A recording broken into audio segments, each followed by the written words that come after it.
evening with our brother Kwaku, live all the way from the continent there in Ghana, Accra.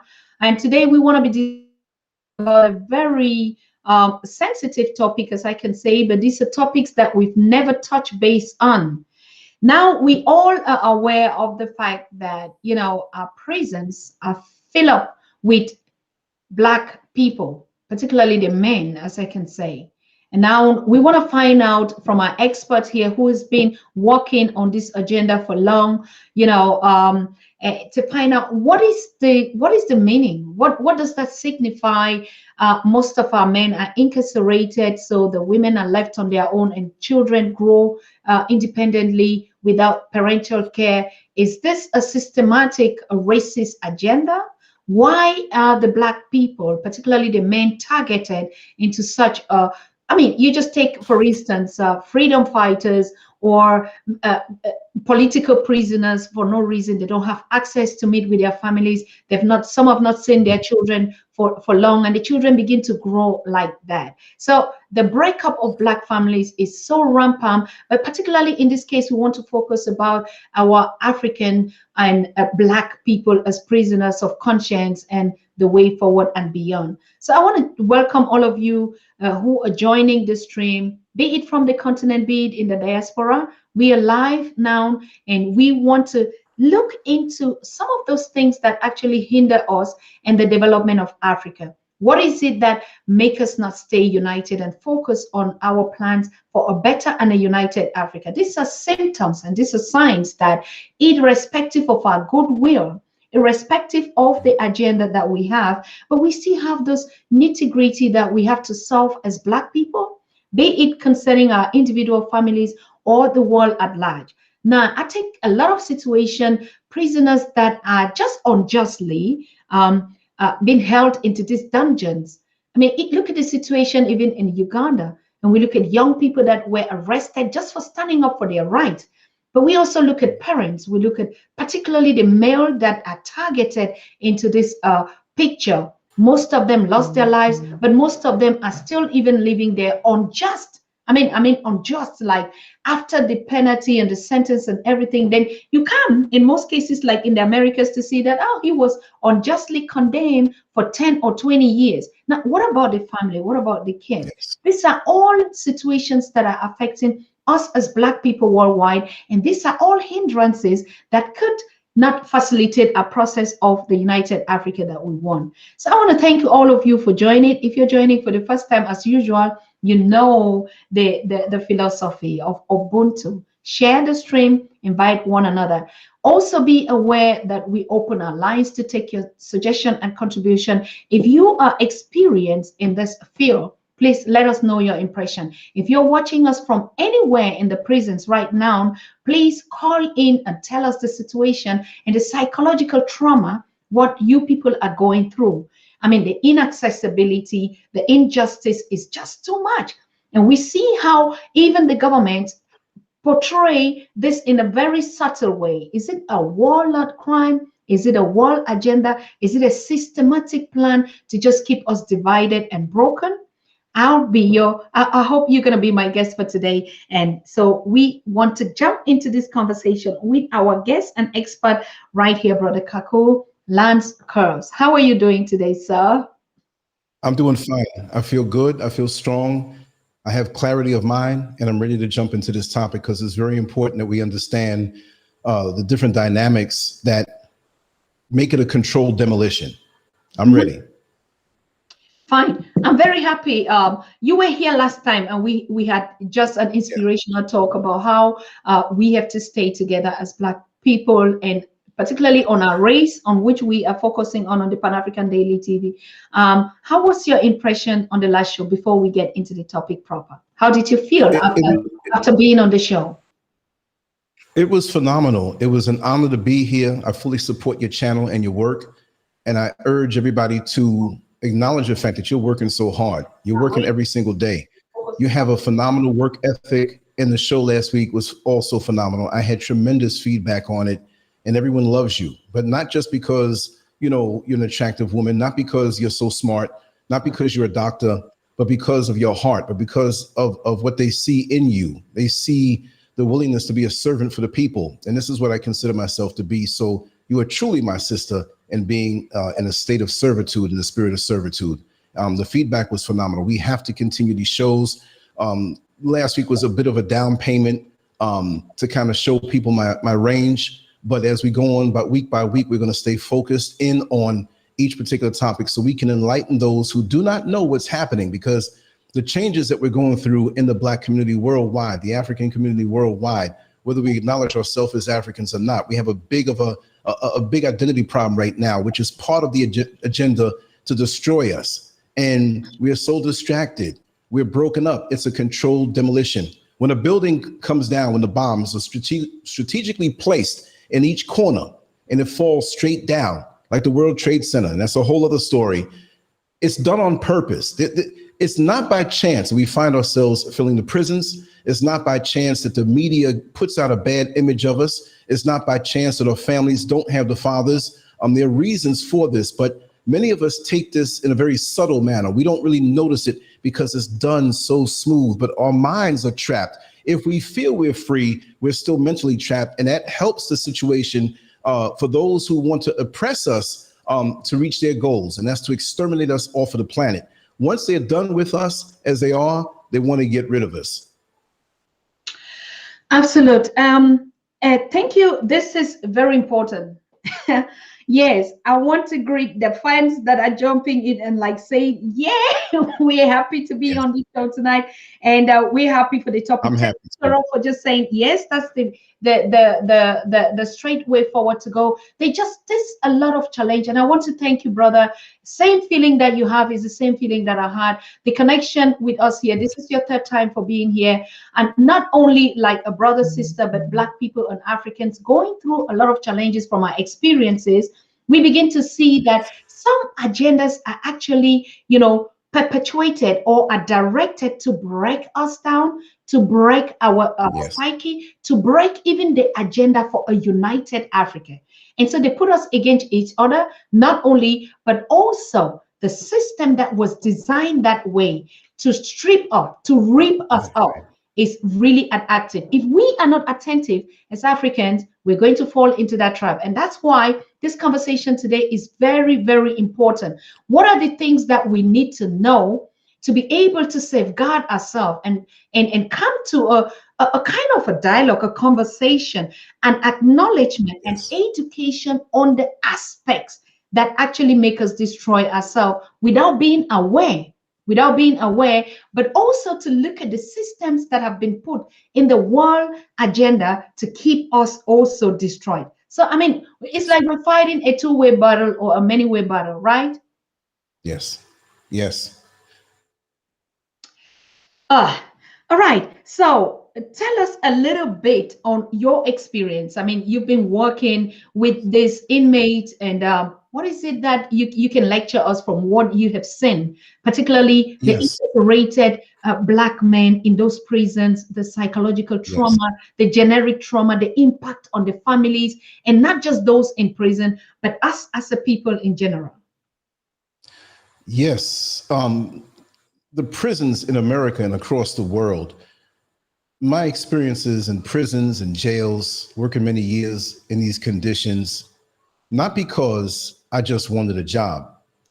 I wanted to make a difference. I wanted to go into the belly of the beast.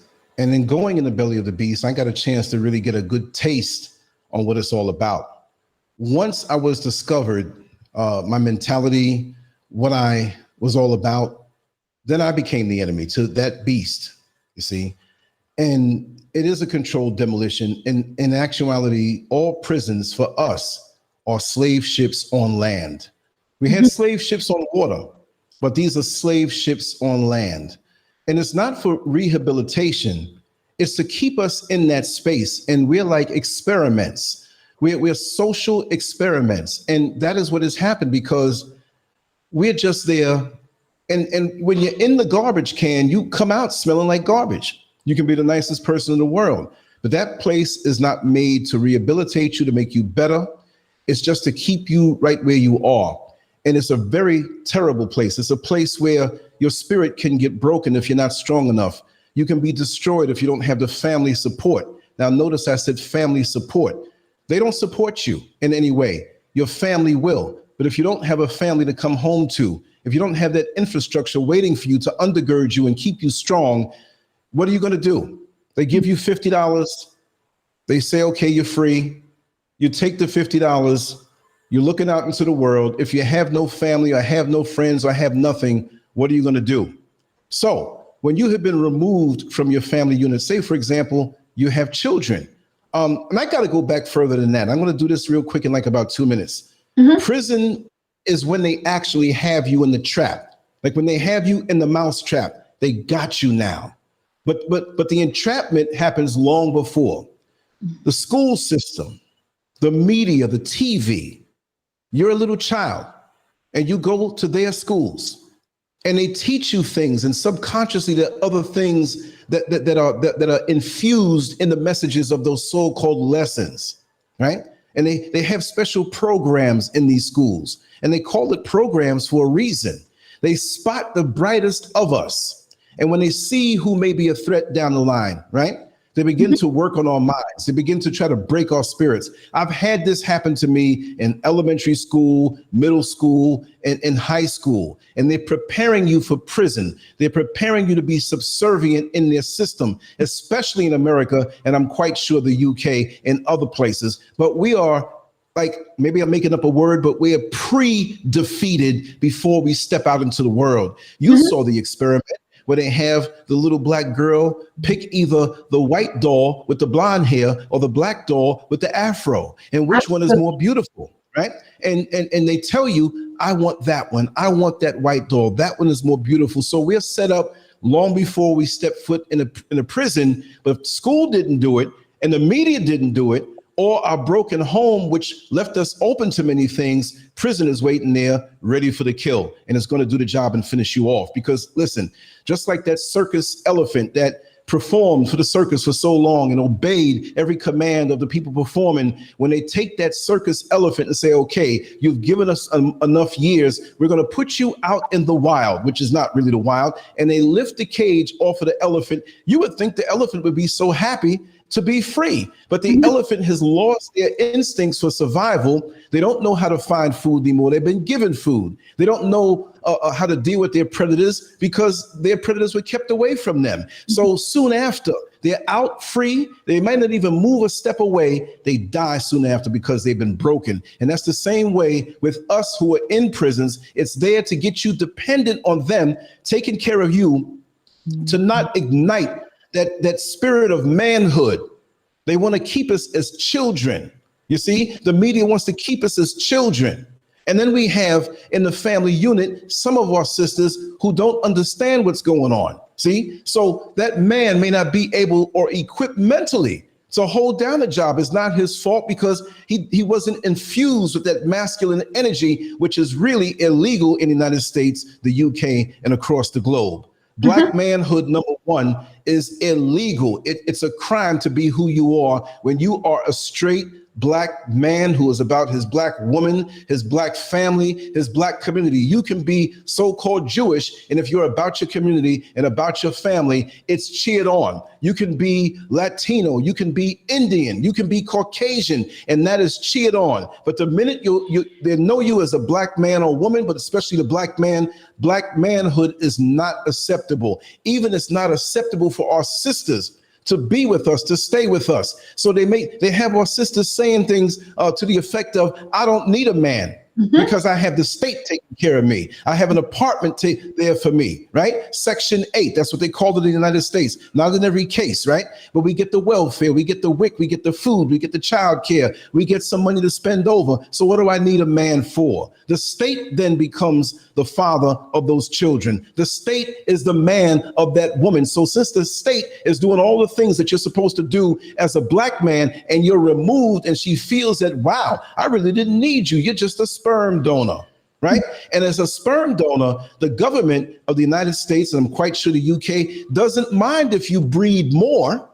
The slave master never minded that you made more slaves for him. We're not slaves, we're not that. They have no problem with you breeding. That's why they don't try to have you curtail your desire to procreate, because it's more children to put into the system and more black men to put into the prison pipeline of the schools and in prison and keep you broken. So if you don't submit as a slave to the system, if you think for yourself and you want your own, you understand, and you want your family, all the forces of this world are going to make it seem like you're running uphill or swimming upstream. And it's going to be a very hard task and difficult, and even harder when you don't know the rules of the game. There are people who see me at 57 years old, two months shy of turning 58, and they look at me like, he's a ghost. How, you don't have a record? You didn't murder anybody? You don't do drugs? You don't drink? You don't eat meat? How do we not get him? So therefore, they go back and deal with the youngsters and anybody who has a spirit of even if you don't know that you're a revolutionary, we are at war whether we know it or not. Mm-hmm. So many people go in for the distractions and try to be in denial about what's happening, the condition of our people, and we settle. We say, okay, you know what? As long as I get mine, as long as I have my house and car, I have my little job, I'm not going to make any trouble. No, we're here to make trouble, because even when you're subservient, they're going to come after you eventually. This is a concerted effort worldwide to extinguish us. And I don't care. I've been saying this for many, many years. And working in the prisons and working in the jails, I have seen this. You become emasculated. You're encouraged to be or give up your manhood to get along. When they see that spirit inside of you of a warrior, of a revolutionary, they go right to you to break you. They want to know what it is that's holding you up. They want to know what it is that keeps you so strong, not just strong physically because they're intimidated that way, but mentally in that spiritual connection that they could never attain. Like a midget who's trying to dunk a basketball around tall basketball players. It can never happen. They could never do it. And they're so upset when we can have something that they can't. And they know, to me and my opinions, which are my facts, I'm not going to say, I'm just going to say this. I may say something controversial, but this may not be the opinion or the thoughts of this particular channel. So don't go attack her. Take that energy and put the finger on the subscribe button and subscribe to her. I'm just one branch of the tree who has a different view than everybody else, or maybe not everybody else, but I may in a few points, people may say, hey, I agree with him, but really not on that point. Look, regardless, there's something wrong. Regardless whether you like me or not, regardless whether you agree with me or not, you got to look out in the world and say there is something wrong. It is not our fault why we're in the condition that we're in, but it's our fault if we stay in this condition that we're in. And the only way to get out of it is to acknowledge what is happening on a slow burn.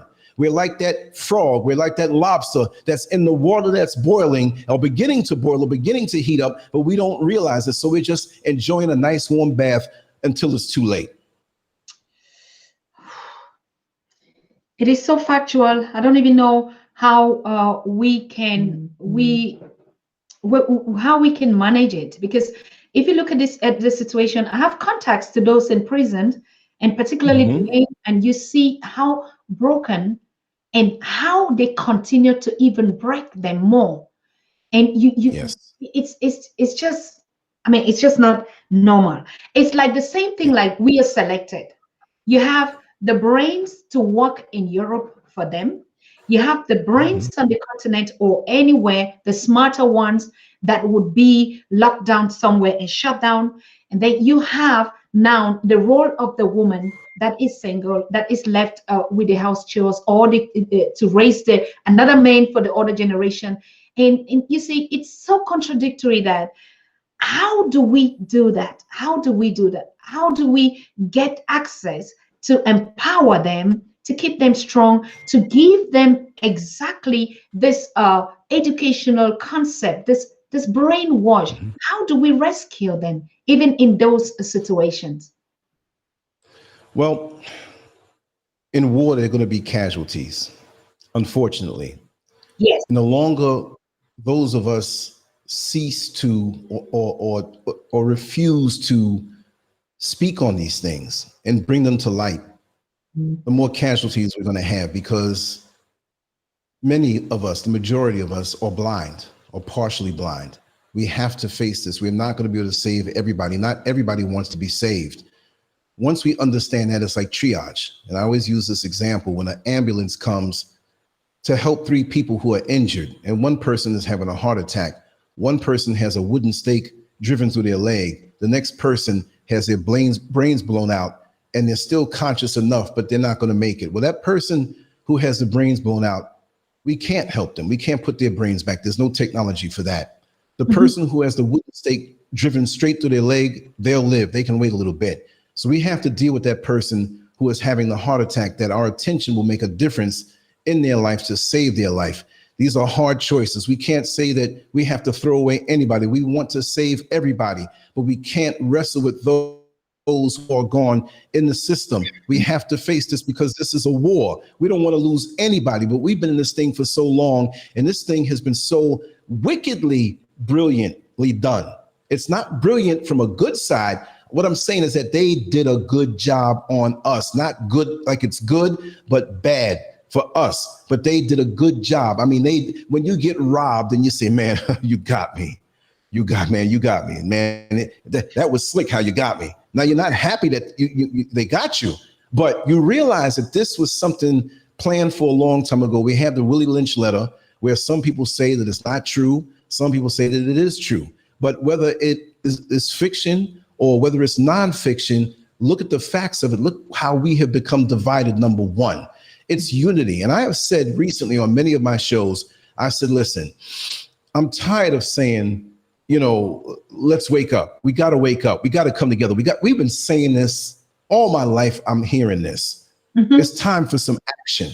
And it's time for some action across the board. Not even just going to play their game. They want you to play their game, to go up and just get weaponry and just go do something to somebody. There will be a time and place for that. But we're talking about the revolution of the mind, getting your mind ready, cutting off from this system as much as you can, raising your children in a way that they don't become addicted to the food, addicted to their filthy entertainment, where even in the cartoons, their imagery and the images that are infused inside this thing to get their mind a certain way. You have your children first before the world gets it. You have to put a foundation so that when they go out into the world, they will know what's right from wrong. And even if they indulge in a little bit of wrong, they'll see, you know what? They'll hear that voice and they'll always come back home to righteousness. Not all of them, but 9 times out of 10. The problem is when we allow them, the world, the system, the racist system, this so-called elitist system, whatever you want to call it, the system that is against us. We're here to be creative. We're here to build. They're here to destroy.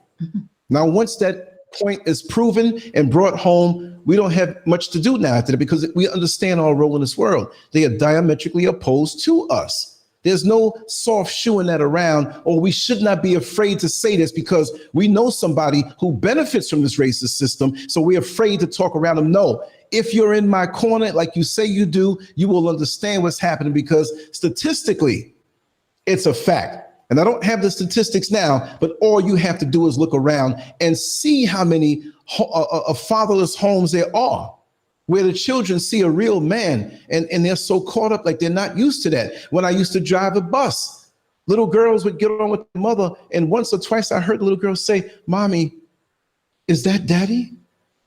Is that my father?" And the mother had to put her head down because she didn't have an answer. Not that I was, but we also have to, as men, as masculine, straight men who are righteous, who have no motivation for anything that shouldn't be righteous, right? We need to give our male energy freely to those around us and to help our sisters who are in fatherless homes, but don't do it if you got the wrong thing in mind. You got to give up yourself. It's only for us to undo. Yes, it's a heck of a job. It's a heck of a task. But we've got to pick this thing up and start from where we stand. Because all of this romanticized and kind words. No, I'm not saying you or me on these particular shows, but we have a lot of people who don't do anything, but they do this. They talk. And they've accused me of talking. They don't know my personal life. They don't know my walk through my whole life. They don't know about the things that I do for my fellow man and my sisters out here. So they're going to say that. This is a piece of cake for me to get on the show and talk. What about getting out there and doing? So soon we'll be showing what it is that we're doing and how we're sacrificing our lives for the greater good of our people. Because how deep can you sleep How good can you sleep when you know what's happening out in the street with these police officers, with our children being hungry, with them being set up for the kill? It's already a path that's set up for them, that if nothing positive comes into their life, this is what's going to happen. I look at Black children, African children. I'm here in Accra, Ghana. It's no different. Some things don't look as severe, but the indoctrination with the mind, with the politicians and the religion is still going to bring them off the path of being grounded spiritually, not religiously. We've got to go back to our roots. We got to see ourselves as one. No prison will find us in there if we go back to that, go back to the roots. The building blocks of community is family, nothing else. And the building blocks of family are each individual that is reared a certain way to understand what's going on out in this world. When I send you out to war without the weaponry to deal in war to protect yourself, then why are we taking our children and sending them to the oppressive schools to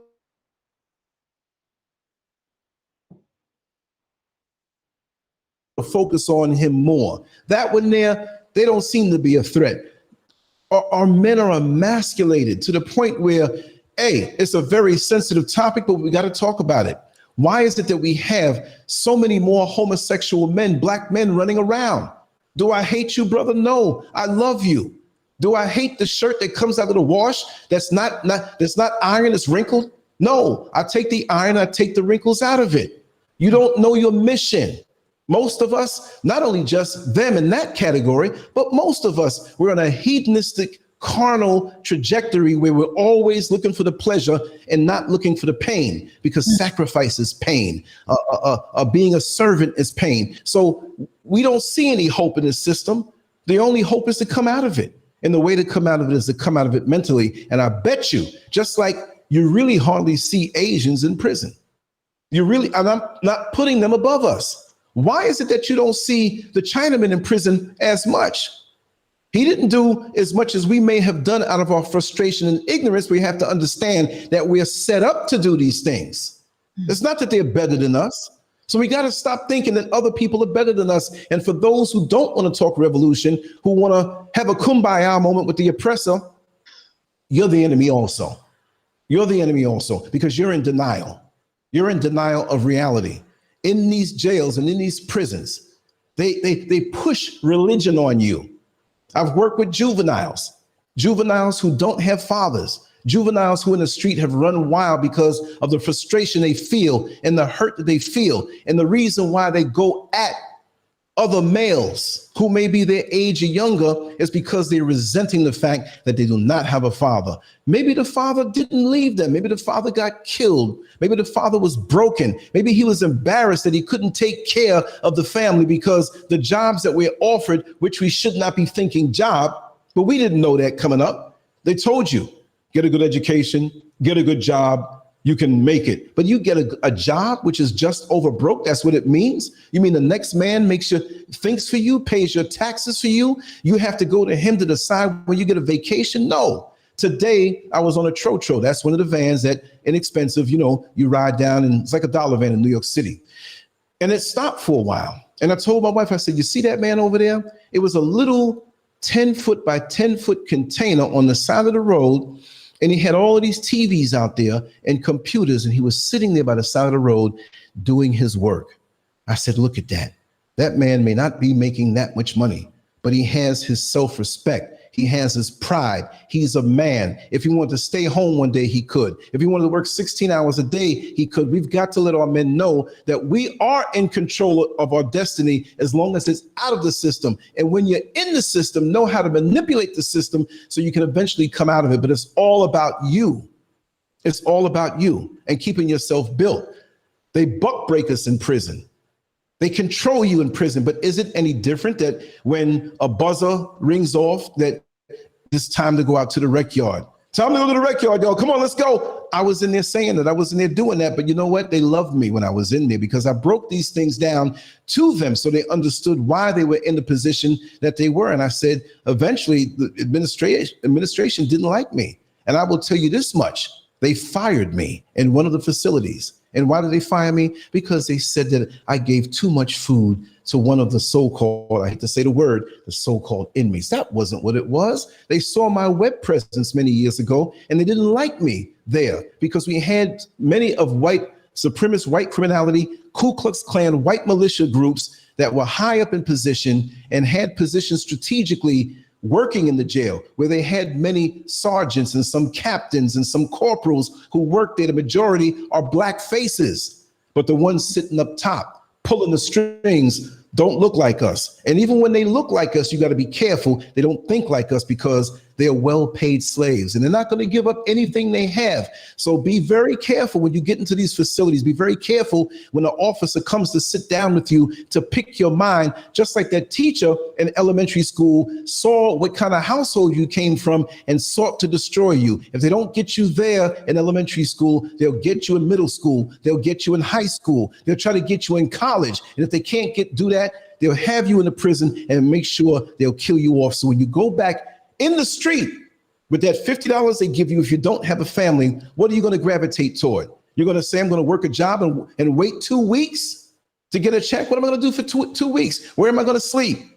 And then they're not going to want you anyway. Oh, you did prison time. You're an inmate. We can't take a chance on you. And yes, I know they have many shows on TV where they have bosses and they're on TV, supervisors and people who own companies. Yes, we decided to take a chance on you. And they show, it's like, wow, I made it. But is that the majority? That is not the majority. See, the weakest link on the chain, not that they're weak, but the most broken link on the chain, when it pops, we all unravel. And many of us don't think that. We build up the high walls around our house. We get the security system and put the barbed wire. We keep weapons on us. But guess what? That's not going to stop you. Because when you go to your so-called affluent friends and affluent groups where you have secret handshakes, do you think they accept you? No. You're just an affluent acting slave or Negro. I don't want to say the N word, but that's how they see you. And you get a thrill. The agents that are in our community, because they must be spoken on, because those are the slave catchers that bring those of us who don't know into the prisons and work on our mind. And, you know, a lot of our brothers, you have to acknowledge them as men, number one.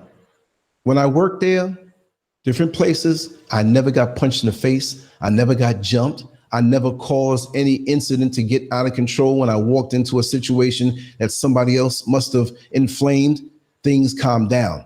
I didn't go in there tense, number one. You know, if you're around, I'm not calling my brothers dogs, but if you go around a dog or any animal and you're tense and you can sense fear, guess what? Something else kicks in.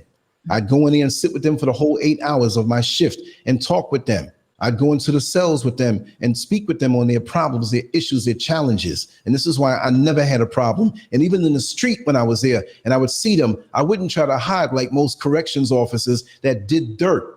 They saw me as family. They saw me as a friend. They saw me as a brother. And if they didn't see me, I'd approach them. And 9 times out of 10, it was a hug. The other time might be a pound. But I would speak with them and I did my part in there, and the administration did not like it. They had to cook something up. They were bringing around dogs to my units as though I was bringing in drugs, but it was found out that one of the people who were there ready to retire almost 25 years, a white man, was bringing in drugs because he had, see, it's a very dirty situation. But understand, we concern ourselves about prison, but look at the public schools that we're bringing our children to. That's bad. You're setting them up for prison. You're setting them up to be indoctrinated when that bell goes off. I mean, when you look at some of the public schools, they look no different than prisons. There's no cheerful, bright colors that they paint it with. It's gloomy. What kid wants to go to that and never really hear about themselves in the history books? You know, for me, all this great knowledge that's out here online about us and our history that is coming out, and they didn't anticipate that. We were never told that. They were told about a few inventions that were made by us. But basically, our history began in slavery. And the white kids got a boost from that, and other kids got a boost from that because we couldn't see ourselves in history. But when we really learned the real deal, we're the ones that created everything. I mean, there's very little that they created. But yet they corral us into this month that we're presently in and say Black History Month, right? If they had White History Month in actuality and what was done, it wouldn't even be but a few hours. Black History Month is every month of the year. Why are we being acknowledged and corralled into this month? And here they go wheel out the people who they approve to be our so-called leaders that we need to acknowledge. But there are so many revolutionaries who fought the good fight and continue to do so. And we got to understand that we're in history right now.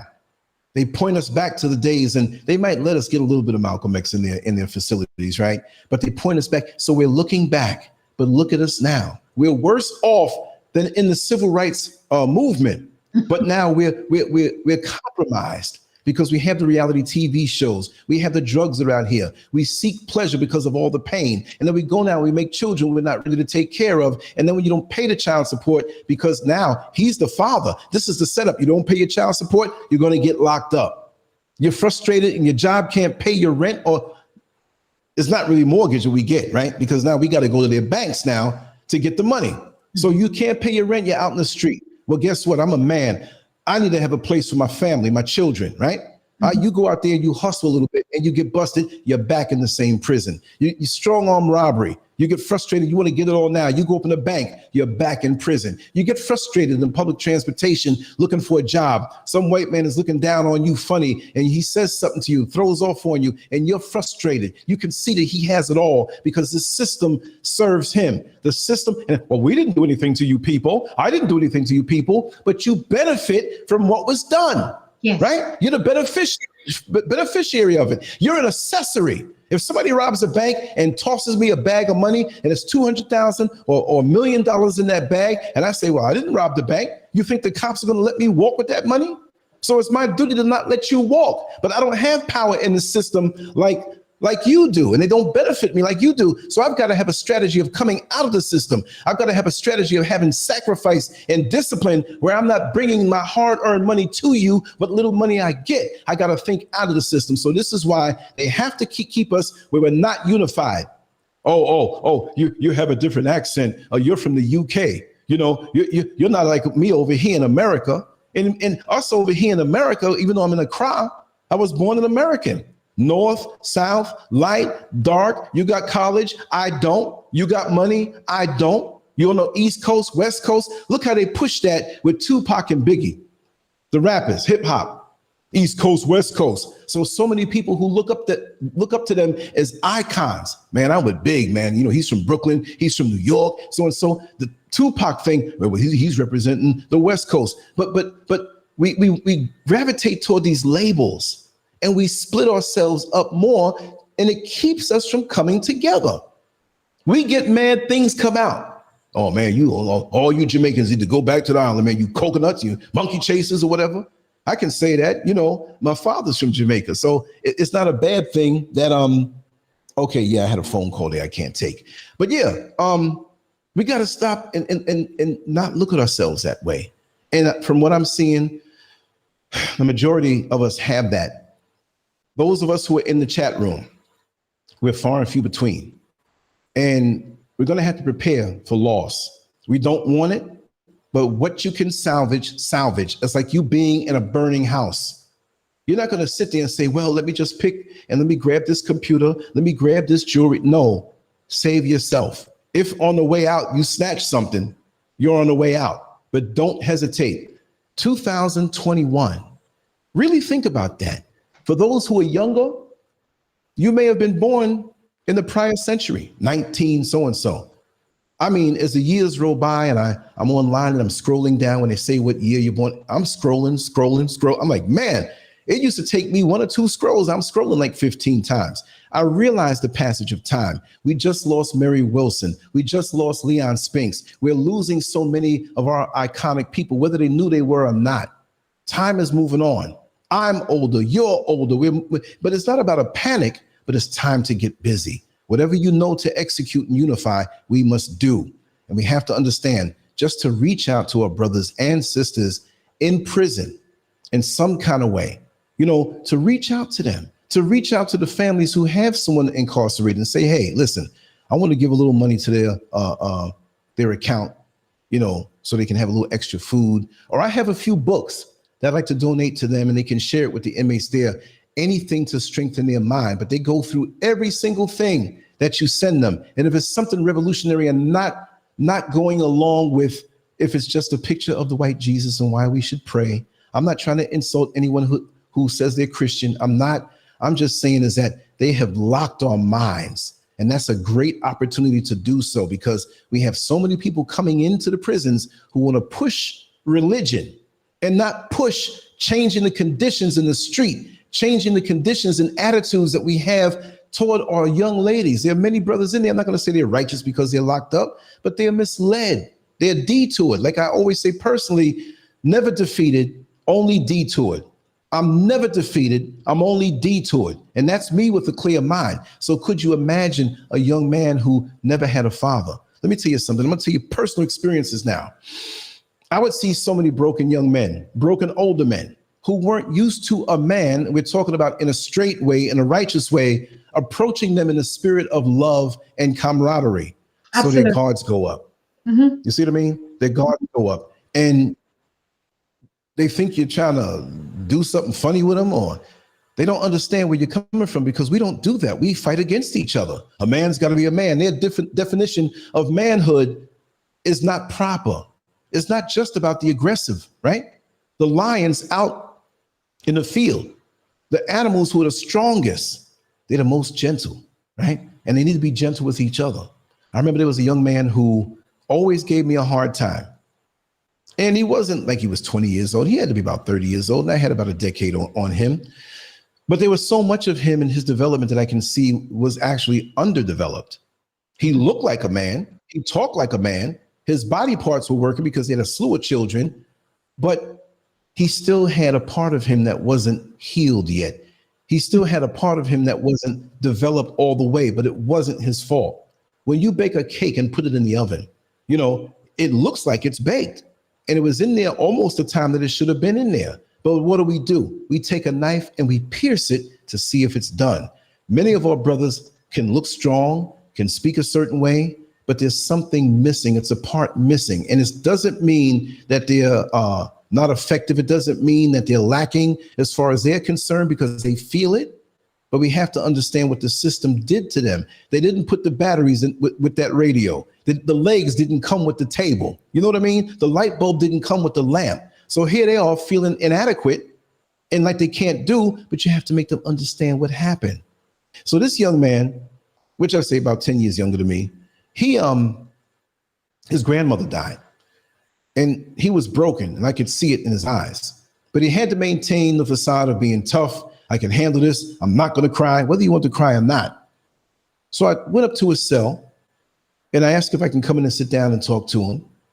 And he said it was okay. And he had a shocked look on his face, you know, because we almost came to blows. Not that I would do that as an officer, but I wasn't backing up when it came time when he wanted to challenge me, because sometimes the best way is to just stand your ground. I hate to use that term anyway, but stand your ground and deal on righteousness, right? Okay, if you want to do this to me, look, if you want to beat me down, okay, beat me down. But if I beat you down, I had to talk the street talk. I said, aside from that, who wants to be bruised up? Brother, we need to talk. Well, so when I came to his cell and I sat down with him on his bunk, and other officers are, you're okay in there? I said, brother, I'm okay. I'm okay. And I talked with him about his loss, and he began to cry. And I held him and he cried. He wet up my uniform with tears, but it was the best feeling in the world to let this man alleviate the pain and get out of that. And it opened up a portal. It opened up a door for us to communicate, because he didn't have a father, and all of the males in his family disappointed him because of the system and how they do us. So I said, okay, I'm going to step in that gap and I'm going to be that person as much as I can. Every day I came to work, I would talk with him. It may not be in his cell, but it would be out there and just along with everybody else through his different gears, his different moods. He might be laughing, he might be a little raunchy. Whatever way you want to go, I can flow with that, but I'm going to always bring you back to build you up. I have to understand that you may not be perfect. We can't really expect our brothers to be perfect in this system that's trying to kill us. And many of us don't know, we try to fit in. And we get the hypertension, and we get the diabetes, we get the heart attacks. Our mental health is challenged and breaks us down and beats us down because we're trying to fit into something that wasn't made for us. It's made to destroy us. I don't care how much you make the poison look like orange juice. I'm not going to drink it because you say it's orange juice and you have a history of being my enemy. You put poison in there. You're giving me something that looks righteous. You talk about prison, we're going to rehabilitate you. But prisons now have been privatized. It's a business. And I'm going to say this for those who have been locked up, right? All over the United States, which I know, and I know this is happening in the UK and other parts of the world. Upstate New York, I can't give you the exact amounts, but let's say by now they'll say there are 100 prisons in upstate New York, rural New York, country. There are no jobs up there. They're growing apples and whatever, and a lot of poor folk, a lot of rich folks or wealthy folks or people who are middle class who made the right financial decisions. They will take their money and go upstate in New York. It's very cold up there, but your dollar stretches, right? So if you go there as a retiree, you can live good. But if you were born and raised and you're not part of something up there, I'm not saying everybody, because you have major cities there. You got Buffalo, you got Schenectady, you have Utica, you have the capital. So there are cities up there, but they're all in between. Guess what? No commerce, no stores, no businesses. Billy Bob, the redneck who's up north, he doesn't have anything going on. So with the prisons, they build prisons upstate New York. It's business. In New York City, I would say 85% of the prison population, now it might be 75, it might be 95, but it's the majority. In the whole, for those who don't know New York State, pull up the map of New York State and look how small New York City is. Not even Long Island that's attached to it as a body of land, but just the 5 boroughs. And 85%, I'd say, of the inmates who are populating the prisons upstate come from 5 Black neighborhoods in New York City. Now, this year, it might be this 5. Now, the next year, it might be number 6 on the list that jumps to number 3. So that tells you in those neighborhoods, they must have arrests going on. They must be able to continue to arrest you. They must keep the conditions a certain way to keep you going to prison because it's big business. So now that small hick town that had no business, the wife is in the prison as a cook. The husband's in the prison as a guard, right? A correctional officer. The grandfather's there and he may be doing maintenance, okay? The daughters are coming up and they may have some a job there that has no contact with the inmates. So everybody's employed off of the backs of us. And that is not by chance, that's very strategic. So when I went for a job up there, okay, not that I couldn't do anything else, but I said, okay, I passed the psychological. This is in New York State because when I worked all the other jobs, it was in Florida, which is just as bad, right? Passed the psychological, passed the physical, passed the background test, but they didn't give me the job because I was beat down. I'll keep this short because everybody knows that story. I was beat down by 11 police officers, January 1989, because I had a brand new car and it was mistaken identity, right? But they put charges on me. They beat me down, right? And that's another complicated story, but everything was supposed to be all right. But the lawyer didn't say that this was going to be something where this misdemeanor, which is started out as a felony, but it was a misdemeanor now. After a year of not getting in trouble, it's all over. And I took that because my father was very sick and eventually died. I didn't want to take the stand and they come railroad me. And all of a sudden it's like, okay, you're going in there for at least a year and a half, right? So I didn't want to take that chance, but I see how it works. So the lawyer lied and didn't say it was resisting arrest. He had it in there, assaulting an officer, right? And disorderly conduct, assaulting an officer, all these different resisting arrest. That was the one that kept it where I couldn't get a firearm in New York State. You have to be able to have a gun when you're transporting inmates or some type of firearm, whatever is designated. So when I moved to Florida and I spoke to some of the recruiters, they were like, listen, that's not going to be a problem. But this is the thing. Even me being who I am and the way I think, after a while, they did not like me to be near my brothers and sisters who they call inmates. They didn't like that because I was going against their plan. You see, most who work there, okay, inmate, come over here, get your food. All right, toss it, throw it on the ground, whatever. You know, the nurse comes along and take the medication, whatever. Go to see a lawyer. You stay in a cell. Where's the outreach? Where's the human contact? How are you going to take our brothers who are already deficient, not because of their own reasons or their own fault, and put them in a worse condition with other brothers who are broken? What do you think you're going to come up with? What do you think you're going to get? So I had to be there to interject that when I could. But I had to know how to play the game in that fine line that I was walking and deal with those who were locked up and deal with those who were in administration who began to see me as the enemy. And I said to myself, I'm never going to stop being the way I am. So people say, well, you know, you had that incident with the police officers. Why is it that you ended up in law enforcement when you did? Well, who else is better equipped to deal with my brothers? When I went to the academy, I learned the laws and the statutes and the different things and passed with flying colors. How are you going to teach me how to deal with me? How are you going to teach me as a black man in America on how to deal with a black man or black men in America? I understand their frustrations. I understand their pain.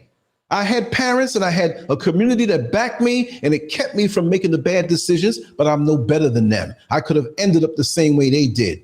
So who else is better to go on in and help your brother, help your sister, give them an encouraging word, use a joke, get in their mind where they see you a little different. I had a uniform on and a badge.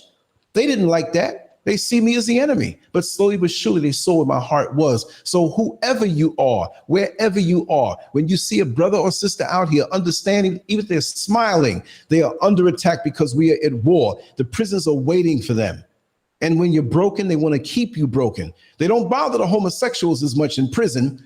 There's a high rate of transmission of HIV, even with straight couples. And you come out, you do a little something with another man who, whatever, and you come out, you give it to your woman.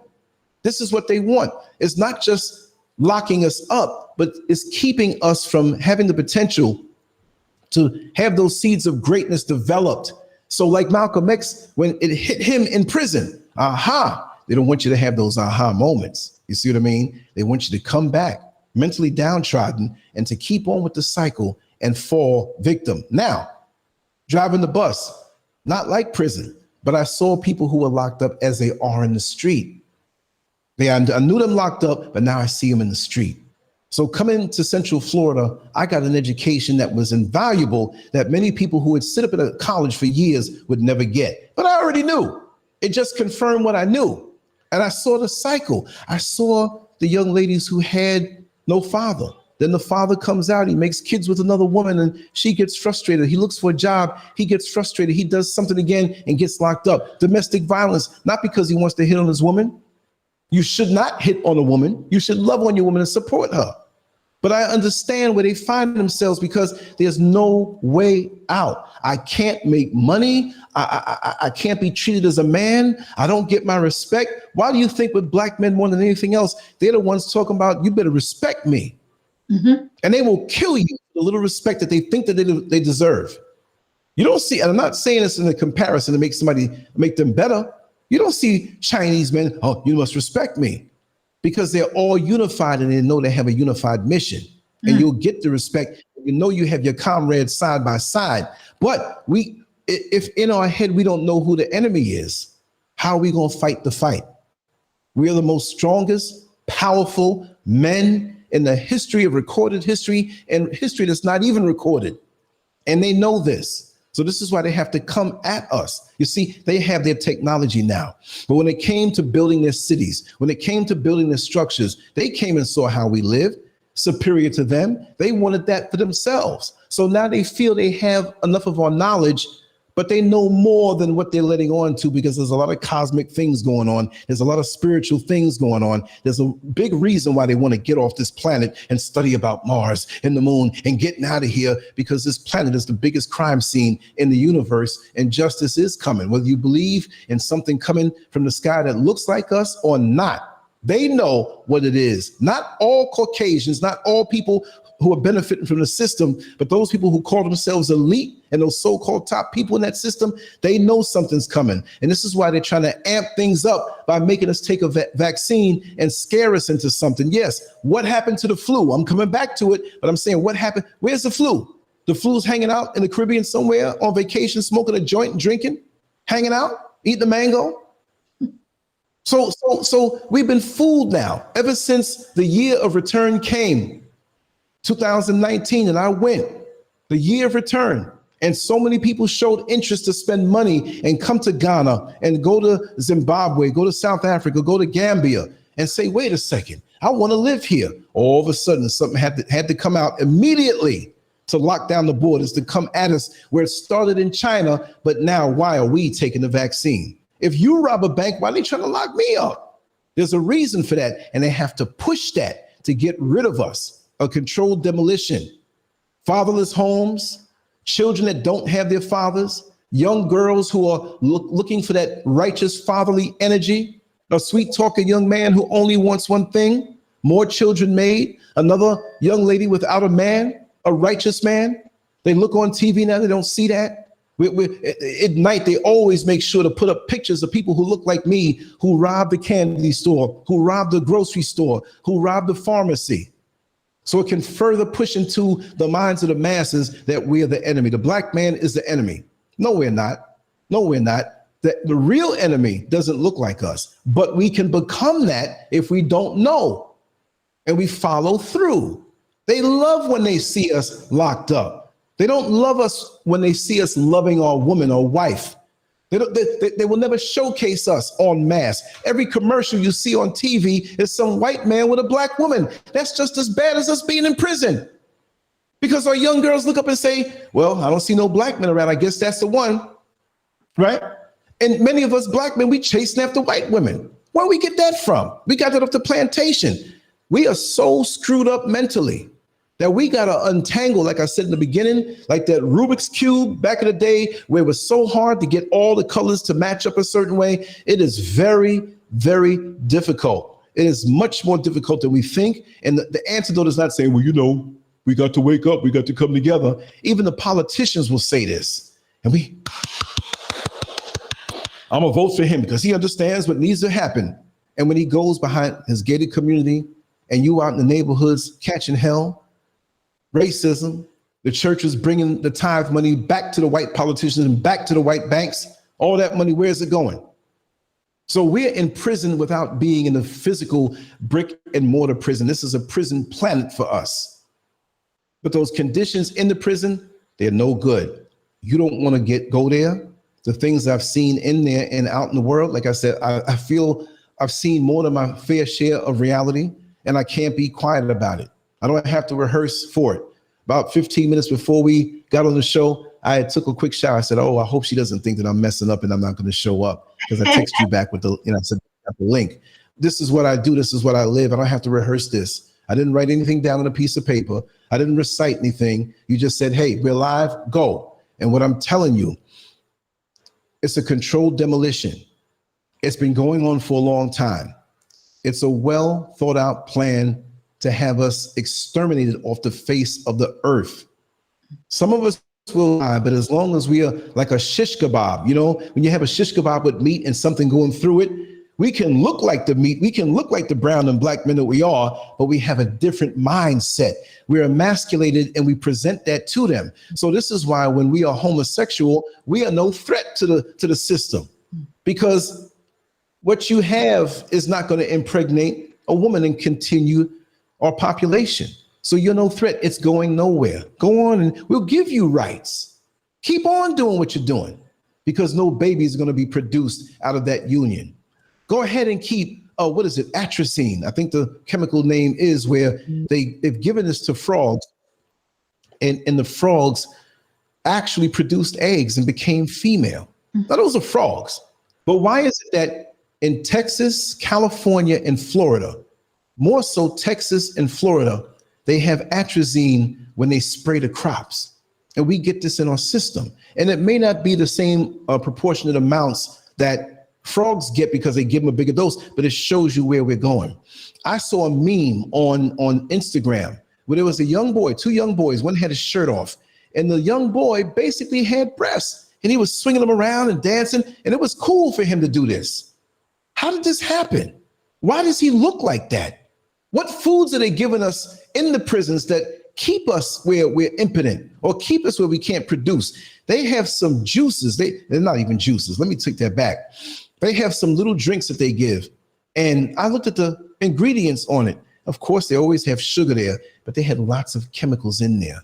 At the time, I wasn't near a computer and I should have wrote them down. And I'm going to get a hold of some of these companies that supply these drinks by design.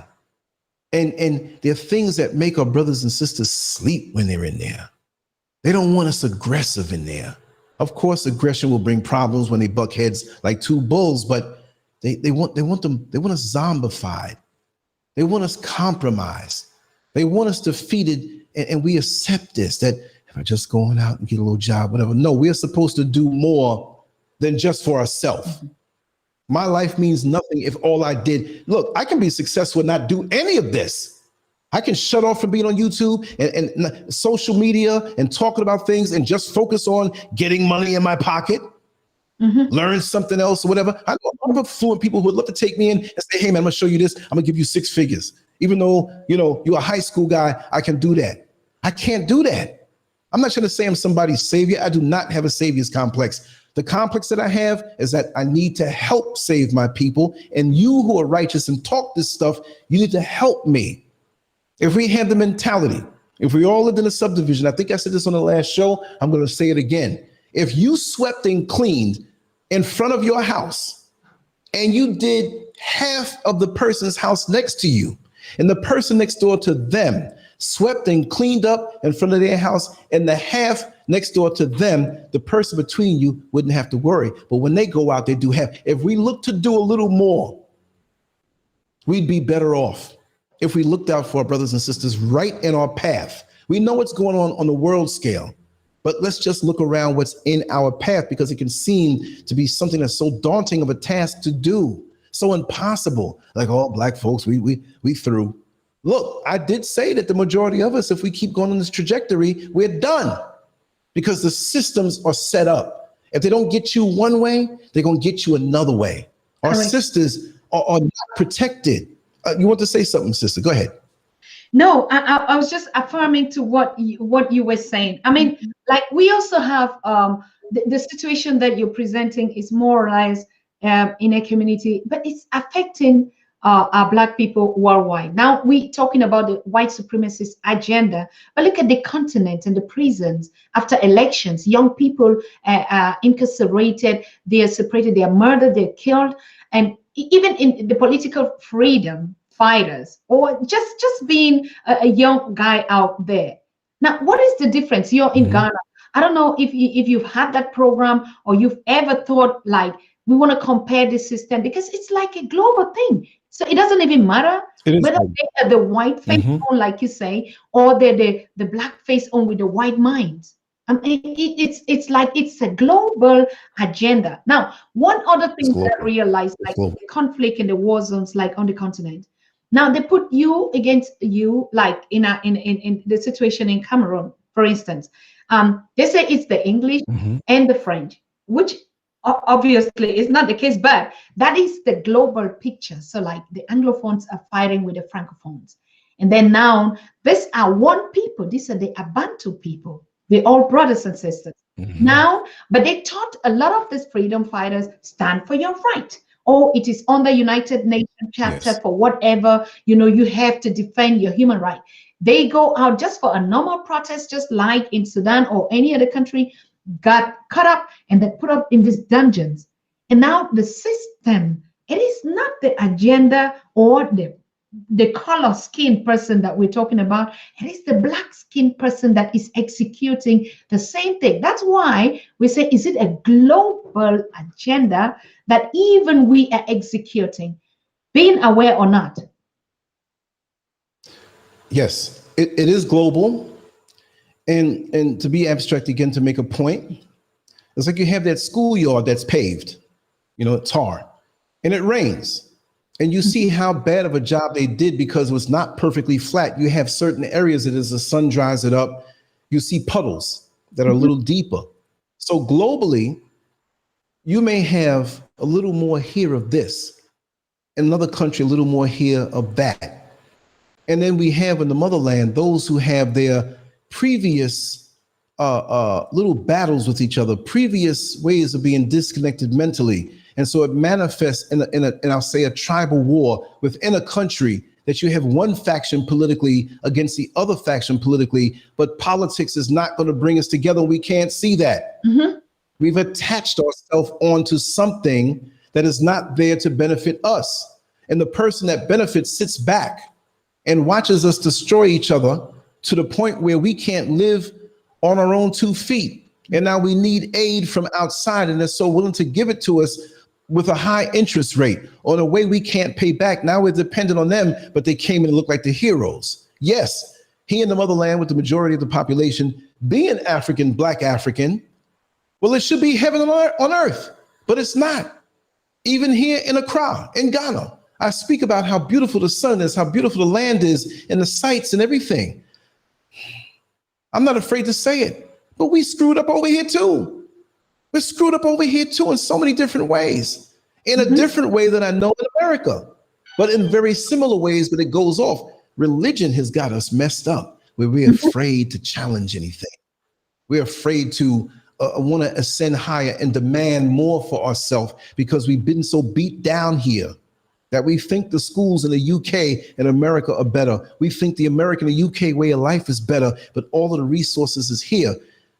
We just looked at different structures, just walking around and said, man, this is a nice little subdivision.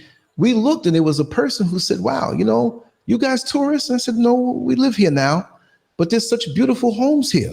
And we had a wonderful conversation. And they said, well, listen, we've been doing some work here. We'll show you inside of our home. I said, really? I said, you don't have to if you don't want. Let me tell you something. I never saw anything like that in the United States of America. May have been bigger, may have been a bigger mansion, but this particular home that I saw, I could not believe it. I said, listen, give me a room. I want to stay there, right? But we think that where we are is inferior. So it's a self-fulfilling prophecy. We feel this way, so yet it becomes that way. There are many neighborhoods here and areas here where there are no garbage cans. Why can't we find a garbage can on each corner in Accra, a very busy city? For those who have traveled here, yes, you will see that not there. Maybe down in the affluent neighborhoods in Accra, you may see that here and there, but normally you're not going to see it. So there's a lot of garbage, a lot of plastic bottles, things thrown down, the open gutters that need to be closed. The politicians, they're not doing their job. Of course, me doing what I do, I have a lot of connections here, more so. And I'm finding out a whole lot of things about this place, which I'm still happy to be here. But it's a different type of thing going on here. And the brainwashing, the low self-esteem, not everybody. They see us, or they see me obviously as an American. They're not going to say, oh, he's a Black American he's an African who's transplanted and he's come back home. No, they don't see me that way. Many don't see me that way. This is the fact of the matter. Even some of those who were born and raised in Ghana, who go to the schools in UK or the America and come back now, they are better in their mind. They look down on those who are here. And a lot of us here were so sad when I walk down the street and I'm willing to speak to someone, which I try to speak to everybody, they will look down on the ground first, not because they have an attitude, but they don't feel worthy enough that this big man from America, they don't know that I'm a blue collar dude rubbing 2 nickels in my pocket like anybody else trying to make it, right? But there's something in there that they think that, and this is not everybody again, but this is a great percentage. They think that, oh, I'm not good enough. They were never undergirded in their teachings in school. It was always a European thing, a white European thing, right? So they were never taught anything about who they are. Not that we're just slaves, no, but they should know better coming from here. But even over in Cape Coast, Elmina, you walk around and you see the slave dungeons, which we call them dungeons. They call them castles, not a castle for us. But you talk to some of the people a block or two off, and they say, yeah, I kind of heard that was a place they, took us away, and kind of heard. You should know it's right here. Many don't know. And others are maybe trying to hustle the fact that we're coming home to see our history, and you got to pay for this and this souvenir and that souvenir. I don't mind helping a brother out, but for some, it's a hustle. Some don't care. It is not a bed of roses when you deal with the reality of the mindset of many who are here. I'm just going to be real. I love many of the people here. We have a lot of nice people here. It's a little different here, but I love what it is. But the mentality here between politics and religion, they will kill each other over the politics.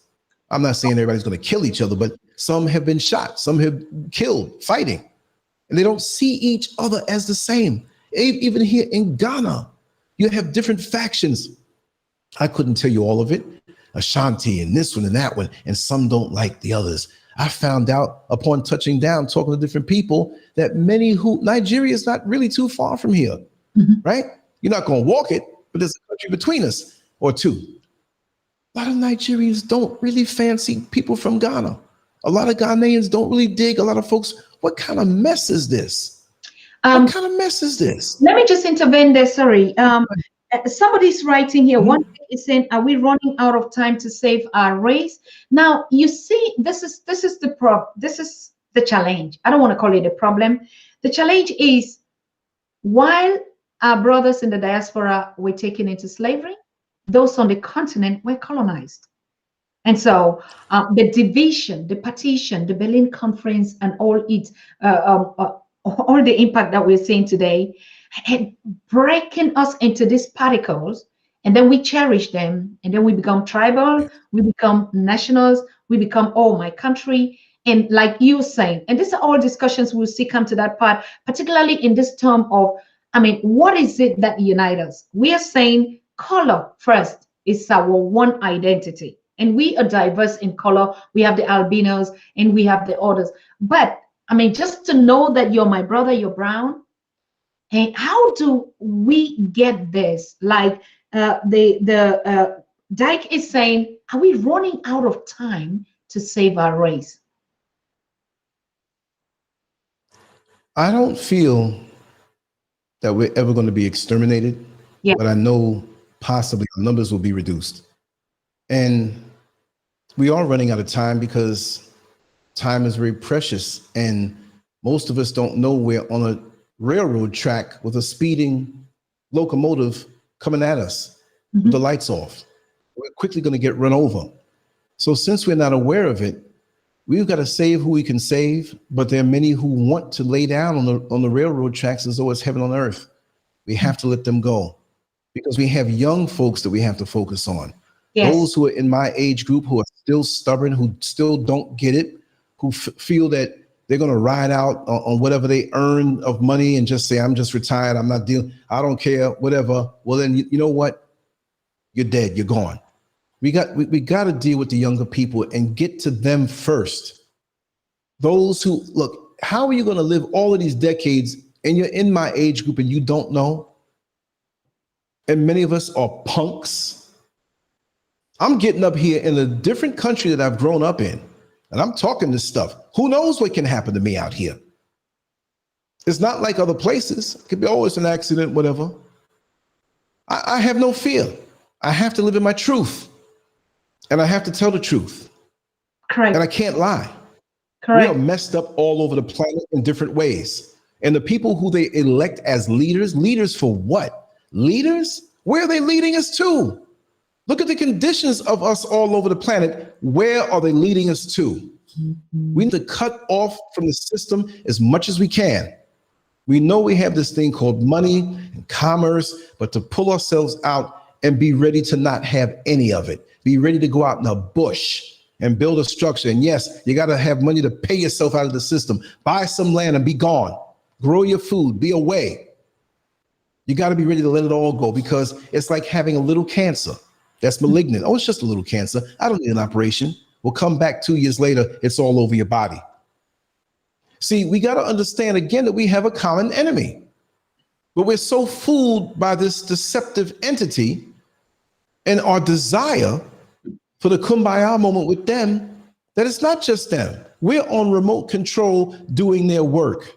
So we've got to purge ourselves. We got to look within. And anybody who doesn't understand that, but they want to go run to the pastor to hear his pie in the sky projections in religion or the empty promises of the politician, well, you go run with them and you'll feel the fire on your backside eventually. We can't. We got to deal with the children. Coming out of the womb, we got to deal with them. And we got to tell them the real deal. Half the problem is that we don't want to tell them the real deal. We want to goo goo gaga. Oh, we can't do it's hard. Children are very durable. They are a clean, empty slate when they come into this world. Yes, they have the traits. We know we've been here before. What I'm saying is that they can deal with it. They don't have our grown folks' idiosyncrasies. Clean slate. Why do you think they ask so much questions? Mommy, How come the white man don't like the black people? Tell them. Tell them the real deal. Show them. That's what my father did for me. That's why I didn't have to go through so many years to have to be shocked and learn a reality. He taught me reality. He gave it to me incrementally. He didn't slam me with stuff. But when I began to compare what he taught me and my mother taught me at home and the world, how the world treated me and the things that went down, I'm like, this is the truth. I never doubted them. So we've got to get to the children. The children are going to be the ones to save us and some of our old behinds also. Some of us who are older, we'll get it. We're like, okay, I'm coming along, but we got to be ready to stand on our own 2 feet. But what we need to do is the future, set up our own infrastructures. I just found out that China had a port here in Ghana that they own. China has a port here. China has a port in Jamaica. Wherever we are, they leech off of us. They don't have to pay high duty fees and taxes and different things. They can bring things in wholesale. We in a black country and we don't have black ports. We do, but they're compromised. On every level of our existence, we should be self-sufficient. It's a crime when you go and spend your money to someone who doesn't look like you, who the system benefits. It already benefits you. When I was in America and saw a white homeless beggar, I'm not giving him no money because the system benefits. If it failed you, there's something mighty wrong. Don't be mad at me. The system is in there for your behalf. I had to fight like heck to dodge the minefields, to not get caught up, to have the discipline to still be here and to speak as I do. From all that I've been through, I'm the one that got away. I'm the slave. I'm not a slave, but symbolically to them, you're the slave that got away. Now you got a big mouth and we're going to sense it. Look, they're killing my YouTube channel right now. Slowly, in many different ways. I have other ones coming. I have about 15 other ones setting up ready to fly. You understand? Because they don't like this. And when you can jump through the hoops and give your message without saying what they want to penalize you for, it's like, okay, we're going to make this stuff die a slow death. So the children, correct them when they're young. Guide them when they're young. You see a big oak tree, you can't bend that bad boy around. It's already too huge. But when it was coming out of the ground, very small, you see, then you could wrap it around and guide it the way you want to. Let's get to their minds. Don't let the television raise the children. Don't let the teachers know if you have to send your kids to public school, every time they had a PTA meeting or whatever, you're there and you're on it, on what they're teaching them. Help to get together with other parents and change the curriculum.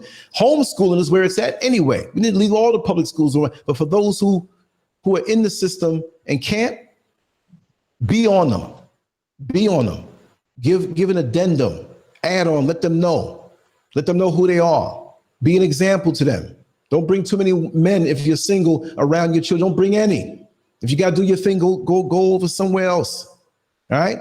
But put up that image and be there for them and understand they're not burdens, they're blessings. Because the answer to cancer, the answer to AIDS, the answer to diabetes is going to come to the children. So they want us to disregard our children in pursuit of the material gains in their world. And we feel successful because we have our new Benz, we have our next mansion, and our very children are out there on heroin, out there selling themselves, out there men who are not acting like men as they should, and they're acting like women, but we don't care because we got the material goods that mean nothing, and our future dies. There's no value in the material. It's the connection to our children. That's what they're afraid of. So to cut that, they must get rid of the men. They must have us incarcerated. They must have us high out of our mind. They must have us in neighborhoods that have a high chance of us going to a prison, and keep the conditions the same. Once you can, I've seen it from young, single digit ages. My father, mother taught me. I saw it so clear. Thank the Creator I had them, because I may not be here talking to you. I might not even be alive if I didn't know. This is a rough place, but at the same token, when you have the knowledge and the strength on the inside, it can be a beautiful place. Okay. Because when you know what you need to do, that thing can't touch you. Talk to me, sister. Yes. Yes, brother. You gotta guide me. First of all, I want to thank you so much. You are our inspirational guest, and we're going to be hosting you, like we said, at least twice a month at least. Um, um, you were Yes, here last time, I'm here. and we got this moving. Sometimes we do lectures, sometimes we do information, sometimes we do, but inspirational, all round a speaker, motivational, like you, touching all the I topics and just appreciate you. let it go. We have never had it, and we're so privileged and humbled to have you, brother. And we will keep you as Likewise. long as we keep ourselves. And nothing is going to Thank you. happen to you. No, it's not thank anything. Your ancestors knew that you'll be doing this right now. You'll be liberating all of us that are called and on a journey and on a purpose. But we should be really aware that the fight against us, and even the our mission on earth does not come even really from without. It starts from us. So we have to be aware really who is even the closest enemies that we have. So Yeah. consciousness, as we were talking, is one of the biggest aspect, is one of the biggest gift. Coming here, talking to us, educating us, informing us, training us. It's a combination of everything. And the workshops, from your experience, from what you've been That's right. through, from your life's journey, giving back, it's a whole compact. We cannot even separate them on the Pan African Daily TV. Now we're gonna get a break, a short break, and we open up Yes. the lines because I see there are a lot of questions and a lot of comments in the chat. I think Yes. people would like to address some situations directly to you where you can answer, but they can also want to share their personal life experience with us to help motivate Yes. others. But before we go to the break, I just want to give a rundown of what we're going to be having here. You've touched a lot of very important aspects, and I'm talking now to the audience and our followers to say, tomorrow we are going to have a conversation with Kojo Bentil on the spirituality. And our brother Kwaku has been saying that there are just some things that we are not going to achieve by just political agendas. Yes. And so there are a lot of things that we will have to redefine depending on who actually we are and our values are. What is it that works Indeed. for us as a family, as a race, as a Black people? You know, other agendas cannot fit into our own. It's like you're saying, producing and giving to us. You talked about the issue of ports. Maybe we just don't even need it because we never had the need for it, because we are people to people and we buy from us. So we won't even have ports to transport. When China is doing it, it's not doing it for a diaspora. It's not doing it for our people in the Mhm. Caribbean or wherever where they are. They're doing it for their own people. So sometimes even those ports, we Yes. don't need them. We don't. So Kojo is going to be talking to us. The topic is going to be tips and trainings on spirituality and beyond, how to get started. Mhm. And we all know Kojo is also right there in Accra, Ghana, and he's also coming on the show for the third time, just like you are. So, but on Friday, who are we having here? We want to get a little bit into the AU elections that just took place, and I said it yesterday. And Maponga Joshua is going to be our guest as usual. We missed him a lot. He's going to be here to just give us also information and updates and what is going on. So we're taking the struggle or the challenge from different perspective, educating us on what we have to know. What is the main goal? Is our consciousness. Getting all these diversities and everything that is going on, we are struggling to save that race of us. Not struggling, but we are here to do it. And be aware you can be for or you can be against. So define your That's role. right. You like an African, you like a Black person. What is the role that you're pushing forward? Irrespective of your private needs. But what is the global agenda that you want to attain? That is very important and very critical, particularly in these times, because we have always seen, like you're saying, brother, that from the Mhm. Patrice Lumumba, from the Kwame Nkrumah, from the all that we have, even the leaderships, who has been the ones that have been the sellout, who have been the enemies that they've been loitering and even sleeping with for years, and who have been the direct people that are actually the ones. I don't think so. They come in many, many forms and many different colors and shades, but they even represent our own minds and they pour it out there. So we want to caution our people, you that are watching and you that are following the Pan African Daily TV. What role are you playing for your race, for your That's right. people? What legacy are you leaving? What happens after life? What is it that they will say again about you and your generation? These are all conscious statements. Sometimes we don't take it into consideration. We hear and we are distracted about the agendas in the world, but we actually don't. I think when we start redefining these questions, it gives us a bigger pictures when our guests are here.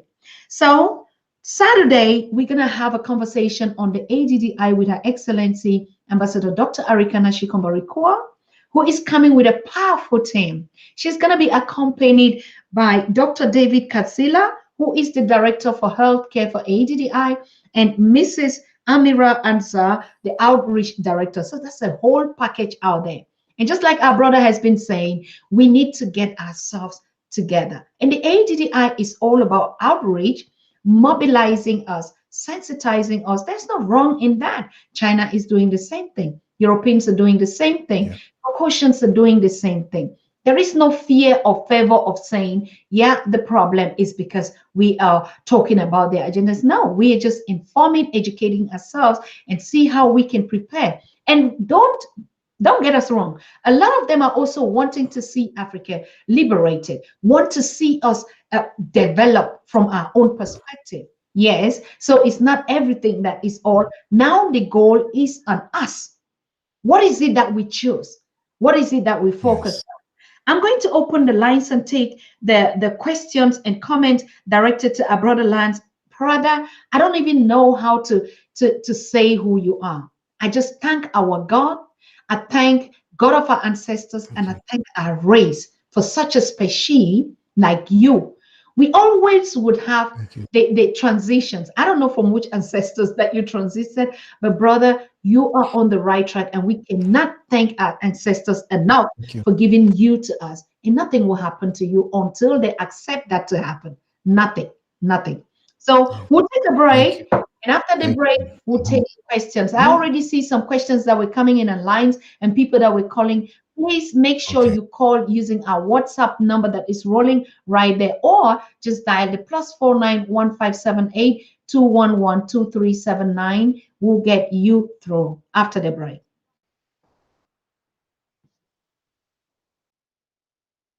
You are watching the Pan African Daily TV with Dr. Susan Tata. The Africa we want: unity, consciousness, our culture, our spirituality, our history. One Africa for Africans worldwide. Motherlands calling its diaspora home. Motherlands call. Thank you and welcome back in studio. And like I said, we're going to open up the lines now while we carry on with the conversation. When the call is coming in, or a question or a comment directed to our brother, we're going to switch over to that. But in the meantime, we continue with the conversation. And you are not only watching the Pan African Daily TV, but our guest for today is Brother Kwaku, whom we actually know live from Ghana, but his YouTube, you can always find him on Lance Curve. Lance Curve is what we project the brother right here. Brother, you look so handsome, so fresh, so cool. And yeah, it's always a pleasure to have you here. And we're always going to have you as long as we live together. Now, bro, I want to open up another conversation, and like we're still in the same touch. What is the way forward? All right. Gonna be losing them. I don't know what is happening. Yes, you can already see Kalena. Thanks, Brother Lance, for exposing these things. And now we just lost him. It's no coincidence. But of course, it can still be. Last time we had him here, he ran out of power. So not everything is always an agenda against us people. Some things are just happening that it's a coincidence or it just happens. But one thing that we should be focused on, I know the fact that we're conscious of the fact that, yeah, they're going to be putting their foot in our mouth, on our neck, or everything. That is even not what is dangerous, because we already know who out there wants something for their own interest apart from us. But now the real enemy, the real people that are being used against each other is us. What are we going to do about that?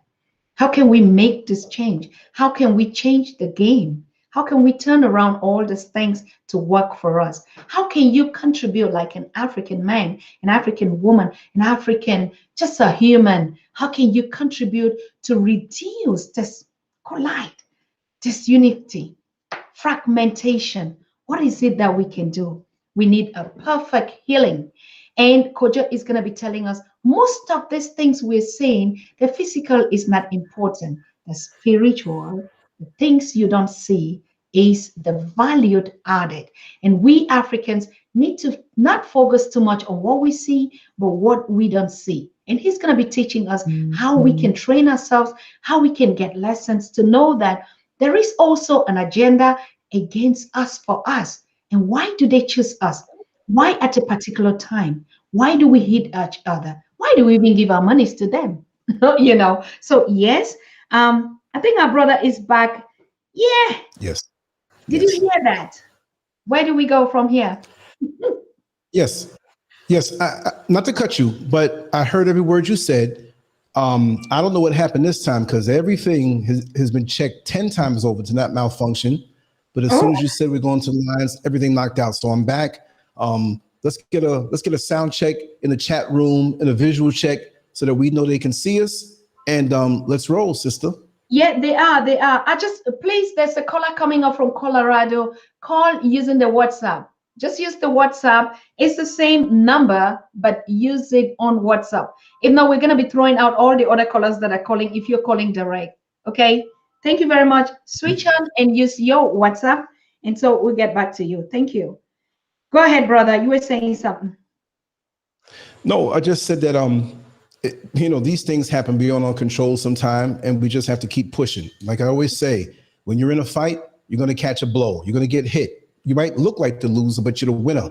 The main thing is that your spirit is not broken, and you take it as part of the game. And you keep pushing forward. That's all. That's what I do.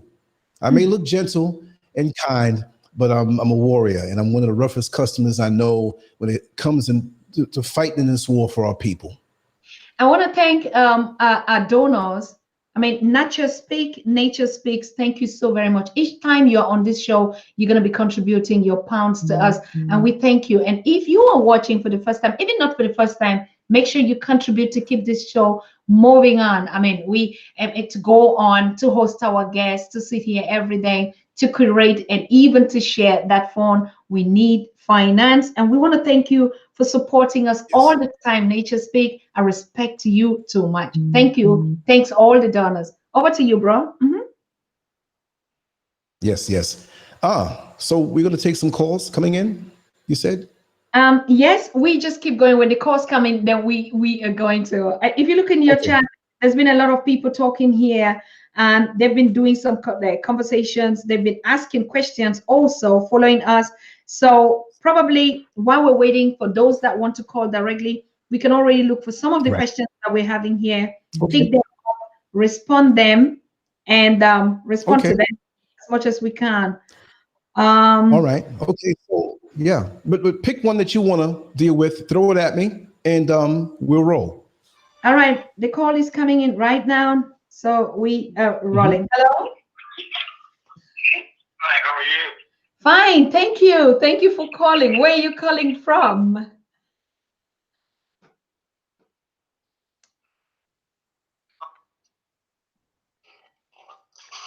I'm calling here from Detroit.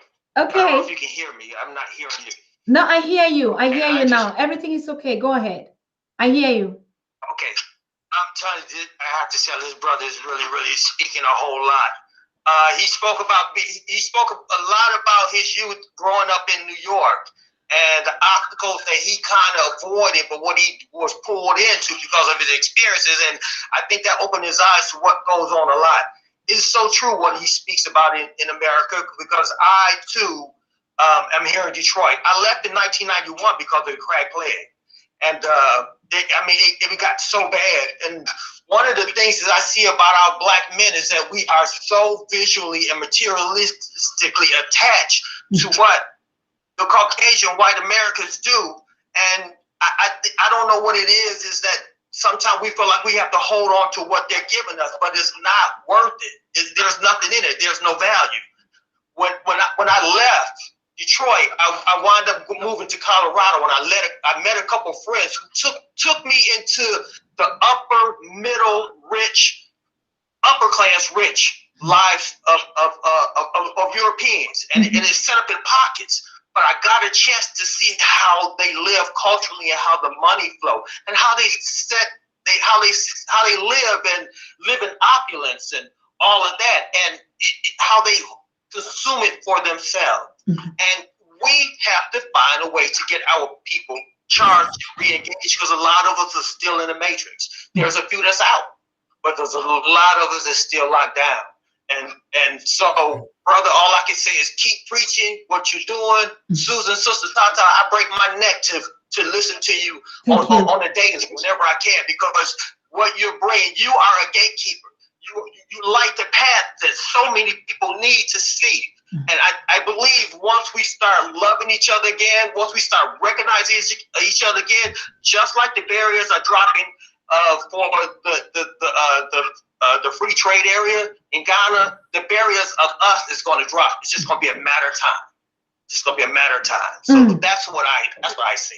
Thank you so much, bro. Thank you so much. Thank you. It's so real. Thank you. And we will do everything that we can to keep our love going. We will do everything that we can. We would forgive each other as much as we can, irrespective of the challenges. We are not going to fall into these agendas, because, they use us against us and we promote it. And we're happy that we did it. At the end of the day, we give the monies to their system. At the end of the day, we give our monies to their lawyers. At the end of the day, we give our monies to the politicians. Now, who is the real people that keep losing? Us, because they get us. So we would do everything to keep it and preserve it with all our strength and all our might. And please be aware of that. Be conscious just for a second. It's not necessary. Brother? Brother Lance? Beautiful. Yes, I'm here. I have my other screen up, but it's a delay because I'm watching it like everybody else is, but I'm hearing you. So for a second, I was believing that what I was seeing was the actual live time. So I have to just keep my ear on you. But I was trying to look at the chat room a little bit, but I have my camera in front of it, so I have to kind of tilt my head a little bit. But I'm here, and like I said, all props to a brother who called in, and he knows my feeling. We didn't have to meet each other, but he knows from the heart where I'm coming from, because we have similar and overlapping experiences, and this is how we have to operate, because we don't have to know. We have to vet the people who we bring around our family, of course. But once as Black men, we know that we have that gift of discernment. We have that third eye. When we take a look at something, we know who's real and who's not. Why is it that when I can hold up a cell phone and look into it, and it looks into my eyes and it can tell that it's me? We have a divine connection that we don't utilize, and that the enemy doesn't want us to utilize, because that's a frequency that he cannot reach. That if we go back into a real spirituality at the deepest levels, you see what I mean? We'll survive. We get afraid of, if I was ever homeless and had to be on the street. Well, look at the stray dogs out there. Look at the stray cats. Look at the animals in the so-called wild. They're healthier than we are. We have the homes and the medical advances and all these different things, and we're just as sickly and weak. Mentally, emotionally, spiritually, and physically weak. We're not strong at all. I'm not saying that we are not that way. We're supposed to be that way. No, but we're not doing the things that we need to do to be strengthened. We're not living a life of ascension. We're not doing it. We're not doing the practices we need to do. We brush our teeth, we comb our hair, we do all these different things. We press our clothes, but we don't go any deeper than that. We have to be ready to let this whole thing go, because this matrix is an illusion. It's not real. Our status on the job is not who we are. Yes. Our status in this society that oppresses us is not who we are. Why are we striving for the wrong things? I'm so relieved not craving these things of this world.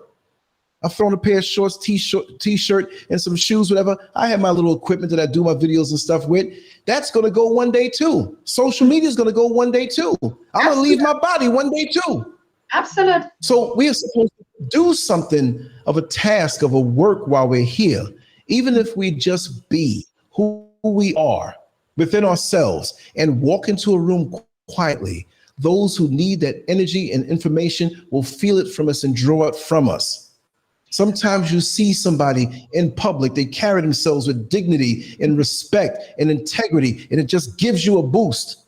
Like back in the 80s when they did a little electric pop dance, and it's like they threw you some energy just being who you are, and you look at them with appreciation, and they look at you knowing they're being appreciated, and they nod their head as though to say thank you. We can speak on levels that we're not even utilizing. Mm-hmm. We have so much to us, and that's what makes us suffer and feel more frustration than ever before, because we know there's better. We know we should be living a better life. We know we should be walking on a higher mentality in a higher spiritual realm. When we're dealing with this piddle down, like brother said, we feel that we need to. Yeah, go ahead. I'm sorry. No. It's okay. It's okay. I mean, we have a delay. That's the reason. What I wanted to say is, mm-hmm. I had some questions coming to me in the past, and like our brothers that are not English speakers, but that also feel this fire so much, like the French speaking Africans, Portuguese, Spanish and stuff. And they were like, we really want to connect. We here and we want to share the same feeling. But the problem of language is a barrier. And we were thinking also that, of course, we would be inviting our older French speaking or Latin or whatever, that we get it is translated or always kind of like, because they want to. The language is also one of those things that have broken us and kept us apart. They have they're one of us, they're a part of us, but they cannot express themselves. Most of them come, they listen, they engage in the show. So the question I'm throwing to the audience out there, please drop us a comment in the box. I will also hear Brother Kwaku's opinion about it. We have to integrate all of us, because we're a whole part that had been fragmented and taught other languages. Others have been, assimilated into this culture. How do we break this? How do we even get this communication right down to our mothers in the village that are watching us most of the time, but maybe because of our language barriers, we don't? What do you think we can do? I'm talking to the listeners. Drop a comment on our WhatsApp, but I'm asking you, brother, what is it that we can do to bring this group? Get an interpreter or do how? Well, look at it this way. Let's look at all the things that they've done to us to keep us apart. Yes. Language. Well, we're going to have translators. But look at our culture that's so divided, right? We're one people, but no matter where I am, and I'm in a crowd right now, there was a guy driving down the street playing some music, had a nice beat to it, and a little kid just started. See, it's that intangible that we don't see. Why can't we have songs that have the same beat and the same words translated on a revolutionary level? Mm-hmm. They may not be word for word, but why not have an artist come out and be able to sing in different languages, or have it translated for him and rap and sing in different languages, the same beat now, so we know what's going on when we hear that song. Correct. And it gets into our soul and it will align us together. The music, we need our artists and our actresses. Not that we're saying that that's the way, the Hollywood way to go, but that thing called entertainment, independent artists who are really about the revolution. We need to support them. Yes. Because they're giving us a message. And like you said, translate, reach out to people. Don't let language be the barrier. Find a way to communicate with them. I communicate with folks who don't even speak English sometimes. And we're trying to tell them like what it is that I may want out of a little shop. I was looking for, what was it? I was looking for something and they brought me toothpaste. I was like, no. And we did the little sign language and I'm like, we have an inside joke with one of the people down by the market. We have to open up and realize that that's not really a bigger barrier. We can teach each other the language. Yeah, that's a good thing. Okay, I think so. We are not wrong. We are not wrong. Coming to that, I was just about to drop that to you to say the Pan-African Daily TV is going to be having different speakers on different languages, but we're going to always summarize, I particularly, or if I don't speak Spanish or anything. But because there's this notion in our consciousness that, we don't want to speak the foreign languages because it's like we promote them. But of course, we have to take our people out of these languages and unite us Yes. first. So language should not be a barrier. If you can communicate and you're a guest, you want to be on the show, we will get a translator. You can sit and do your Yes. presentation, and we would already have translated that conversation. Or if you are doing the presentation in another language for another target, please make sure you provide a translation to it, and then we would Right. be able to simultaneously have a conversation on you with you. Hmm. But language is also one of those key points that have actually put us into barrier. Same like religion. Now, because we talk too much about our African spirituality, those that are still religious and or in this sector, they feel also left about like, oh no, Pan-African Daily TV, they only want to talk about it. They don't want to talk about this. No, we are a platform for Africans worldwide, irrespective of your status, Yes. of your gender, of your background, of your country of origins. We are all here on one simple agenda to unite ourselves despite our differences. We're going to find a Yes. way to that.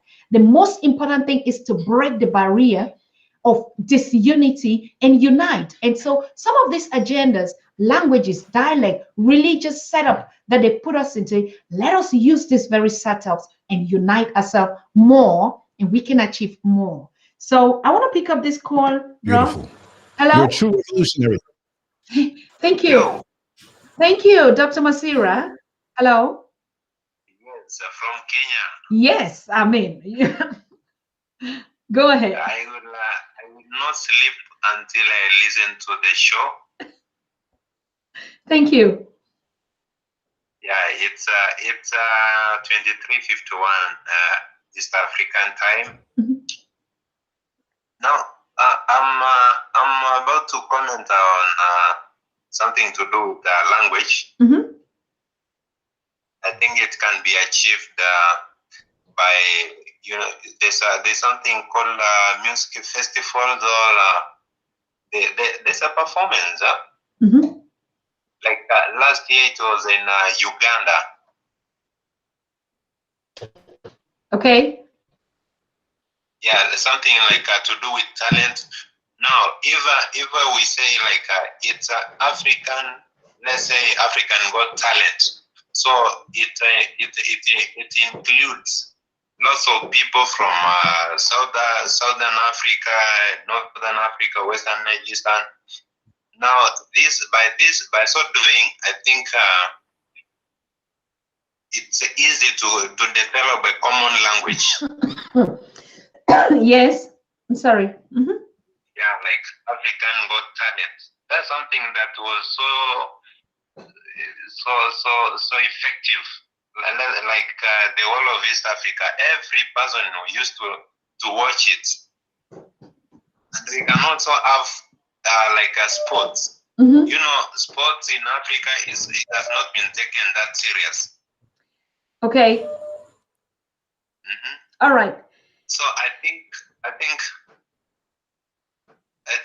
and there's something to do with the visa. I don't know why the AU is not working on it, so that somebody can have a visa, African visa.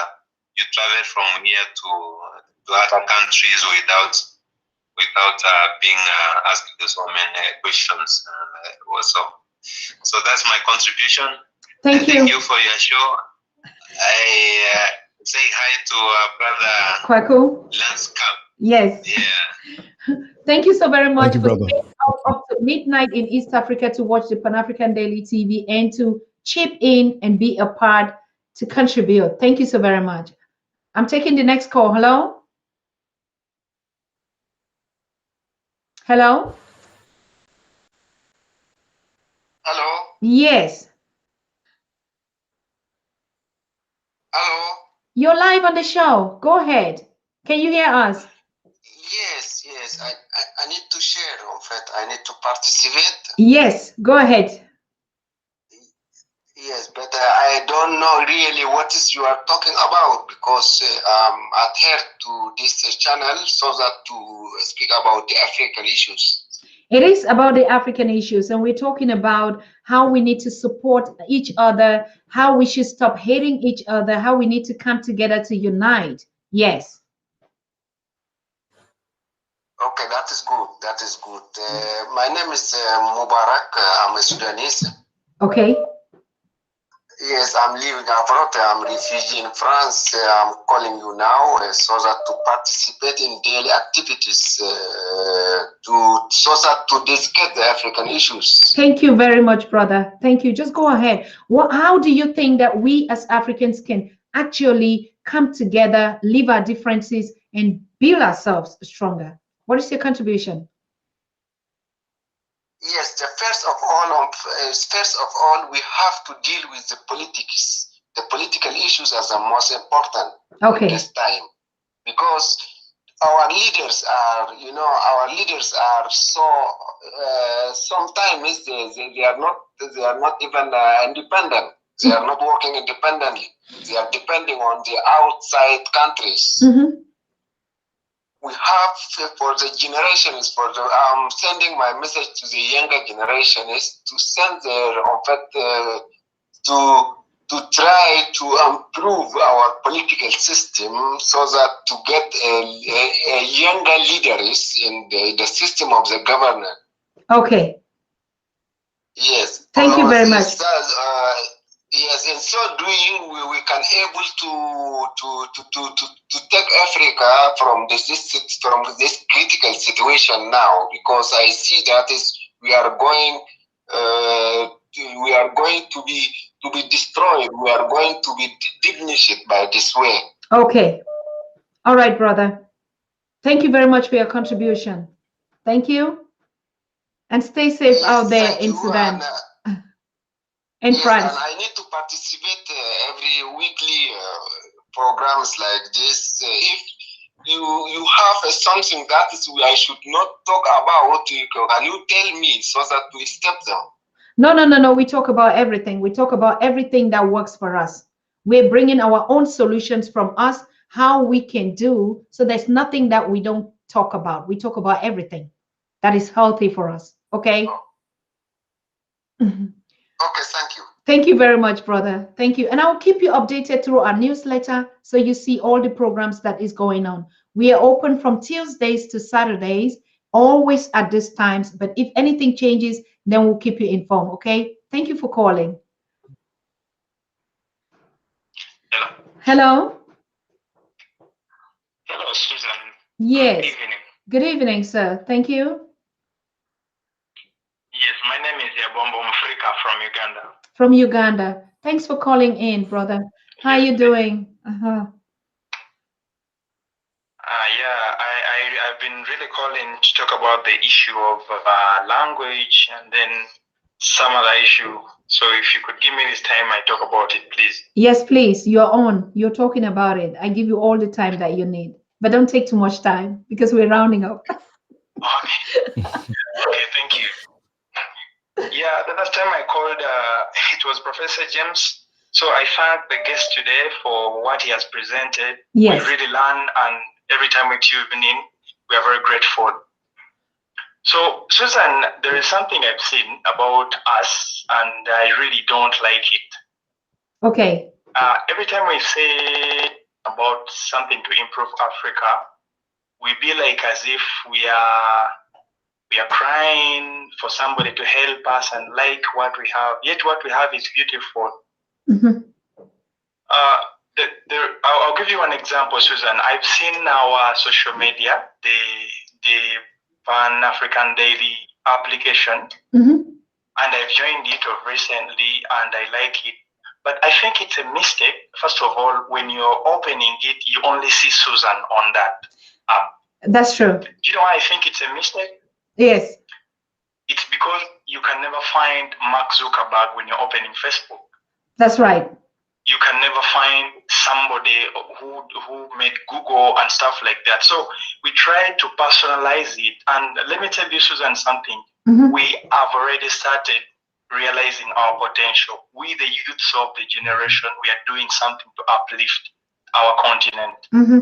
And just that some are being kept in the dark. They don't have platforms to show what they have, but we are really doing it. And I would like to give somebody their confidence and tell you guys, we are doing everything we are supposed to do, and we are doing it rightly. But this is how I think we would have done it. Mm-hmm. First of just to all, hold on, just to cut you on that, we're still working on that application. The apps are still being developed. That is not even the logo of AfroWorld.tv. You're gonna see it differently, okay? So they're still working on it. But thank you for your feedback. Yes. Thank you so much. Now, about the language, you remember in Tanzania, when the Arabs came, they really introduced their language and it really worked. Do you know why? It's because there was something to unite with the people of Africa and they really needed it.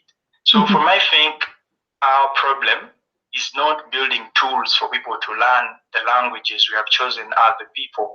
Because I don't think if the presidents of Africa united and then they decide on not even president, all ministries, all anybody uniting, and they single out one language they have made research about, and it's very easy to learn, and we build the tools, we make sure we invest in it. I think everybody can learn. That's why you see almost Africa knows English. You understand? Almost every part of Africa knows English. Why? Because those people have invested for us to learn, and that's why we buy their stuff. So I think if we had done that, we concentrate and sit and teach one language, and that language, everybody will learn it because it's even coming up from our people. I think it's a very good thing. Thank you very much. And yes, I think if we do that, we can realize our potential. Beautiful. Yeah, that's why you find the apps that are coming up, and the world is becoming a global. Digitally, we're going to be building those apps like the AfroWorld.tv is the Facebook-like kind of applications that we have, and we have other infrastructures like that. Because with one tool, we can, if we will actually break down this, even the language barrier. We're going to learn language on it. But if we want to go through the political systems and the educational system, we know that we still don't have any control over them. And so these barriers will still exist. So yes, we are working on it. Like our brother Scurv said, it is one step after the other, but be conscious where we're going to and where we're coming from. I'm picking up this last call. Hello? Hello? How are you? Fine, thank you. Thanks for calling, Queen. I'm picking your call because at least for the first time this evening, Lance wants to hear the female talk. Yeah. Hi. So Lance, how are you, Lance? I listened to most of your talk. I'm in the middle of my Zoom class and listening to your talk, but I was really moved by a lot of things you said. I'm a continental-born African who grew up in the West. And you are right. There's a lot of things that are very missing from our consciousness, from the continent to the diaspora. A lot of things. There's, we're missing the holistic part of us. And you are right. The youth is what we need to look to, because the grown folks are long gone, and that brain has been sort of like damaged through the washing process. I have a question for you, and also I have a suggestion. There is a network there's a social media platform that is actually really booming right now that is called Social Africa. If anyone's listening, please go. It's really it just got launched for Africans, and it's really booming, and almost everybody on there are youth. And we are actually starting a real conversation. The conversation of how to move ourselves forward. And there's, Dr. Arcana is, she sort of, she also tried to, on her ADDI, she, to also like encourage this platform to sort of drive, to move forward. Well, Lance, I have a question for you. With this whole, before you guys, it's a black and white, it's a black and yellow logo. If you Google, if you put it in your app store, it's called Social Africa. But we have this gap between the diaspora and the continental, and I'm someone who's very firm in how can we put ourselves together? How can we bridge that gap, that division between us, because it is absolutely there. You see it from the Haitians to the Jamaicans, even within the same region, from from the African Americans to the to the islanders, from the Africans to the diaspora across. How can we together, because like you said, many, the majority of us are far gone, and it's impossible. How can we sort of create a space to actually change that? I have this idea of this education, facility I'm designing both holistically and physically into changing that on the continent. But are there other ways that we can create a system or a something that can actually bridge that gap? Just wanted to know about that. All right. Yes. Thank you very much. Yes. Lance, just hold on. Let me pick up this other call so that maybe there will be the same questions, then you just conclude. Hello? Okay. Yeah. Hello? Hello? Yes. Hello? Yes, you're live on the show. Go ahead. Okay. Good evening, Dr. Susan Tata.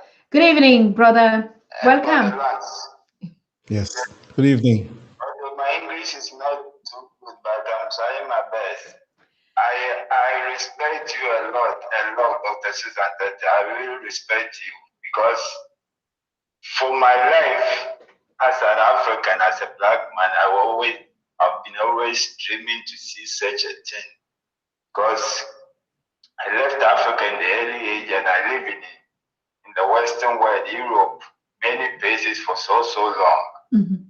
And all what I've seen is we don't have respect for anywhere. And there's no way and nowhere we can express ourselves through your channel. I respect that. And what I will say, just short, for Africans, I know we have a problem. We always say leaders. The problem is not in one side. It can be a leader. It can be we as an individual also. Absolutely. We need to do something. We need to love ourselves. Mm-hmm. We need to share ideas together. I came here for greener pasture. But if I meet my people, anywhere I meet my people, if I'm in the company first, no matter how they came, black people, I receive them as I'm not afraid of anything. Although I'm not doing nothing against anyone, but I show love to my people. Mm-hmm. This is what can bring us together. And let us stop betraying each other and see each black person as an enemy because of what the Western people are saying. My contribution is so short because I would like to talk more, but I will just make it little short. Let's love ourselves. Let's forget I'm from Ghana, I'm from Nigeria, I'm from this. Love can make everything together. We can move forward. If we love ourselves and move together, I think when majority carry the vote, when we are many loving ourselves and coming together, the leaders, they don't have no choice. They need to change. And we need to go back to our culture, as Professor James Moore and others have been listening to your programs, they were saying. We need to go back to our culture. Religion is the most, so that up to today, religion is the most hard weapon which is using to dividing and separating us. So please, I thank you very much to give me this opportunity to talk. I'm now jobless, but anytime I will find job, I will donate to you and donate so that keep on the line. Thank you so much. Salute to you. Salute. Thank you. Thank you. Yes, Thank you, brother. Thank you so much. Wow. Should we take this last one, Roland? Sure. All right. I'm in the Hello. Take your time. All right. Good evening, brother. Hello. Hey, Sister Tata, how are you? Fine. Thank you. Thank you and welcome. Thanks for calling in. Thank you for accepting my call. I must say, this brother always come off with some powerful message. I really appreciate this. Brother is definitely talking and doing Garvey at the same time. Mm-hmm. You know, when he made the point concerning the year of return and how all of a sudden COVID kicked in, I just have to say, you know, this white man, he's strategic about how he's trying to keep us from moving and building back onto the continent. You know, they know that they had to put something out major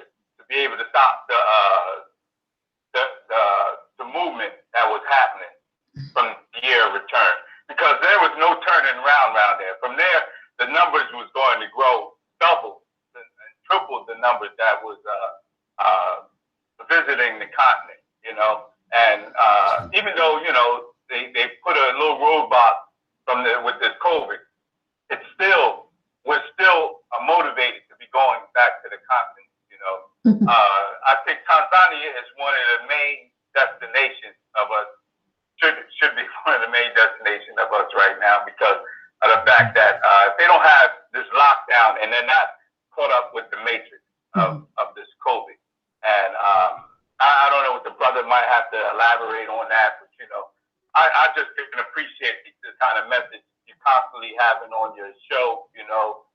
Like I said, I believe it should be an international show that is on a different platform that we need to create. So the fact that, interferences that is happening, such as the brother's calls, seem to be suspiciously always interrupted some way or another. I don't want to get into conspiracy theories, but this is our reality. We live in this conspiracy theory scenario because it's all been proven. So we have to start believing in some of these tactics that the system has up against us, But like I said, I appreciate you, and you continue to stay strong, stay black. Brother, you stay black, which I can see in your spirit. I respect all of what you have to say. My movement, I'm happy to, I'm doing in Garden. I'm doing in Tanzania. That's where my foundation is going to be. Right now, I'm in Jersey. I'm looking to go back to the continent in March, probably the beginning of April. I have this food concept in which I'm building on. I have other investments within there. I think I spoke on that before, but at the same time, this is where we need to be. We need to be back on the continent. My first trip was going to Ghana, but I was going to Turkish Airlines. When I got to Turkey, they wouldn't let me on the plane because I didn't have a visa to get to Ghana. So I was turned around there. That's how I wound up back in Ghana. Once again, thank you for the show.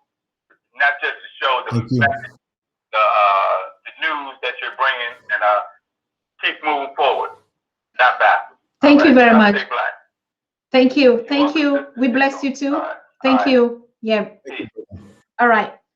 Okay. Over to you, brother. You round up. So you can answer the questions and Yes. We had our sister come on. I'm going to address her first, and maybe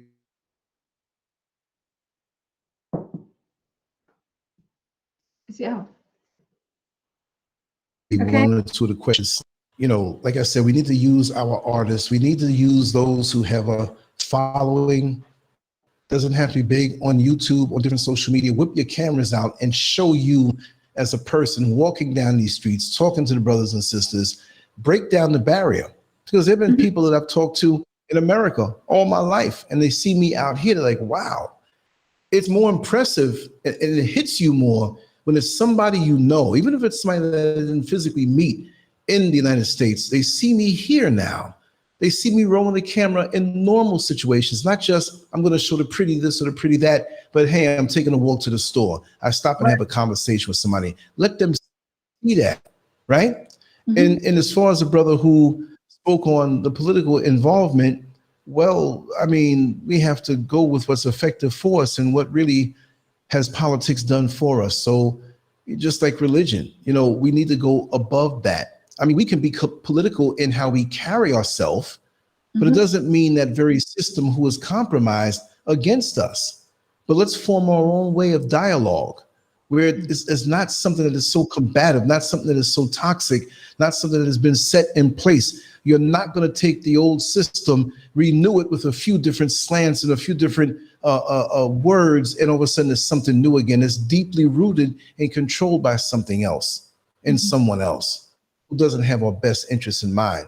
Yes, if you're going to get political to fix the roads or put street lights or bring in certain programs to help the people with healthcare and education, yes, that's where you should be.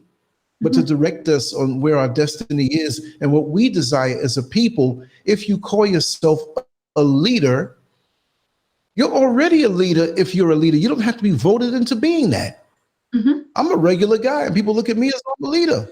Maybe I am. I don't know, but I'm just a servant. But it should not be anything where we choose this person and you're going to lead us. What are you all about? When you get into these offices, you have to show me something. What are your tracks through history? What have you done for the people? Mm-hmm. You should be working in the best interest of the people, and you don't have to get elected to do that. Mm-hmm. You could be a regular person off the street and work for the best interest of the people.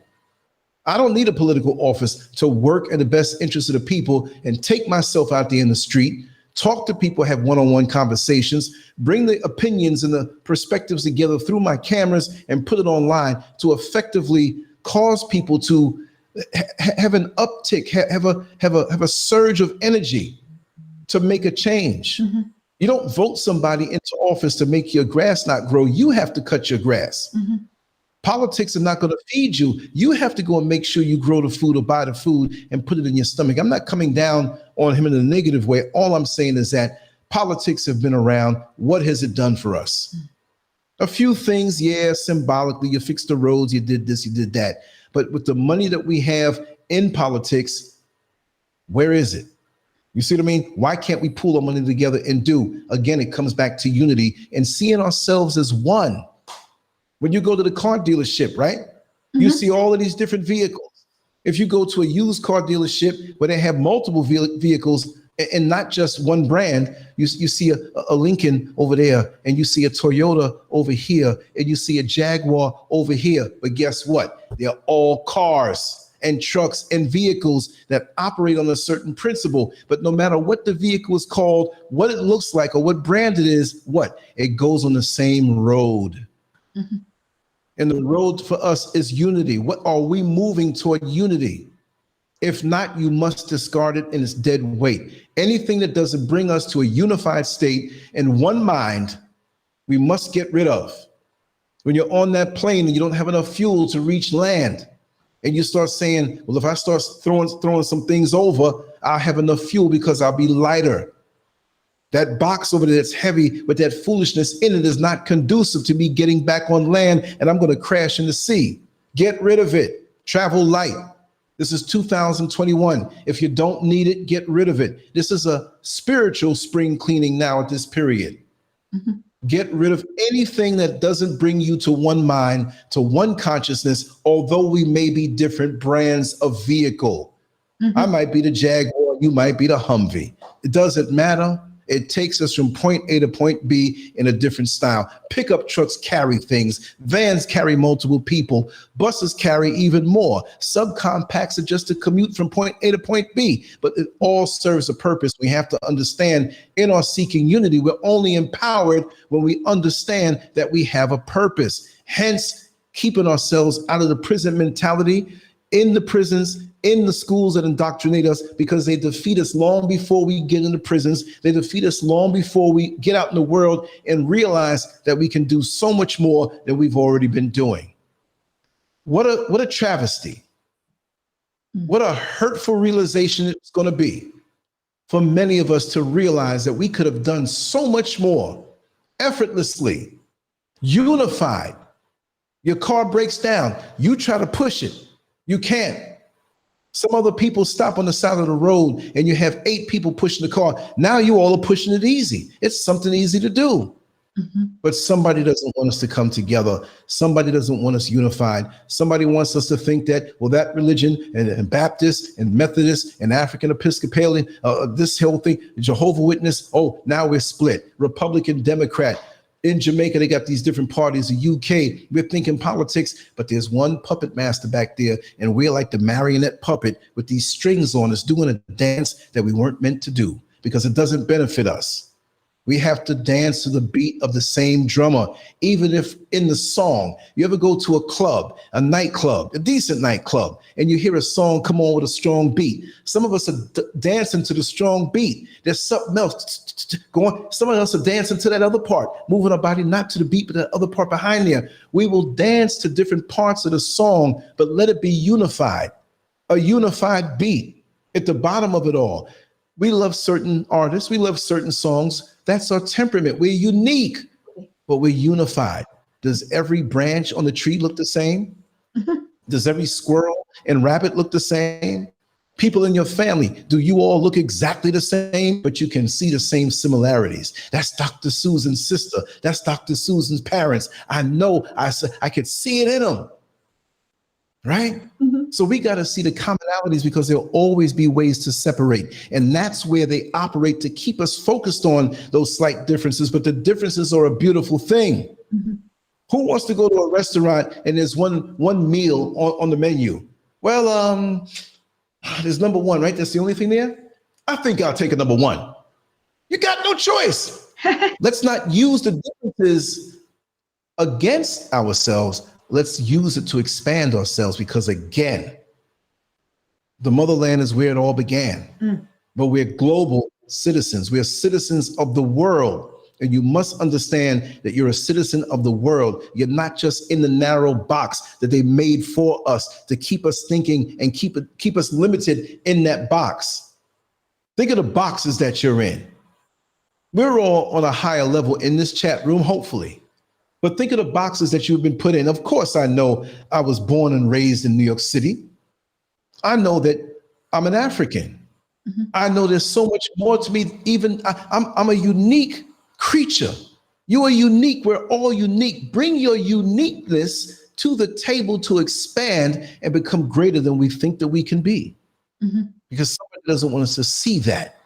They don't want you to know that you got cousins in Brazil, that you got cousins in the Philippines. We got black people out there. We got some black people in China. We got black people in the motherland. We got black people in the UK. Dr. Susan, if she saw me walking down the street, I know Lance, you know, we're cooking dinner, right? You want to play? Yeah, I got you. Come on, I'll eat with you. We're a family. We got to see it beyond that. Oh, just because you speak Spanish, you got nothing to do with me. You Spanish. I never saw a Spanish. I'm not a language. I'm not an English. I speak English. They say I'm American. Really? That's a narrow box. I'm bigger than that. I'm a world citizen who is rooted in the motherland. Chinaman, China. Englishman, English, right? UK, right? Indian from India. Like Muhammad Ali said, look at your names. Where are you from? We got the wrong names. That's why I don't mind jacking up my name, Lance Scurv, Lance Scurv. But it's Cujo. And when I do my ceremony, it will be that. I might be doing business as Lance Scurv since you know me that way, but my essence is beyond that. These are the scars that we have when we start thinking that, oh, I've been a Seventh-day Adventist for all of my life. I am an Adventist. Please. And you got racism in there too. You got the white faction and the black faction. And what is religion doing for us? Rely on. That's what it is. We rely on something that is not true, that it's been rewired. We're spiritual people. But we're like a person who is in drag. Like when you see that man who has a dress on, he's a man, but he's in drag and he's lying to himself. We're spiritual people, but we claim a religion in limiting ourselves. We are not that, because if it was something good, if it was something organic, guess what? We'd be in a whole different place than we are now. Okay. When are we going to learn? We're going to learn questions. Yes, we're going to learn that as soon as we can. We are at the end of the show, but we are having you again next Wednesday on a topic which we're going to discuss after this. But thank you so very much for being here. And like we say, we're going to keep it on. We're going to keep it on. Yes. And stay safe out there, and nothing is going to happen to you. Just nothing. You have too much love. Oh, no, I don't say that. I just threw that out there. Everything. And the hand of our ancestors and the spirituality is surrounding you. And that's the love that you're doing. That love, no barrier can break it. So thank you so very much, bro, for being here. We see us next week, Wednesday, same time. Yes, bye-bye. I'll be here. Thank you, everyone. Hit that subscribe button and subscribe to this channel. Yes. Thank you. Thank Much you. love. Yeah, I want to thank also some of the donors that just donate now. Indo King, thank you so very much. And I also saw the donation that came from, I want to say that Doing Gavi TV. Doing Gavi TV. I want to know more about that. Is that a TV channel? I heard you said something about entertainment and some. Bro, come on the show and tell us what you're doing. all of you watching us, all these incredible talents and brains, remember this is your platform. You can sit exactly in studio with us like our brother is doing and share and inspire one another. That is the spirit. That is the bond that we need to construct. So we see ourselves tomorrow on topic tips and trainings on spirituality and beyond, how to get started with Kojo Bentil, live from Ghana, Accra. Thank you so very much. It's always a pleasure. We see us tomorrow, same time. Bye-bye.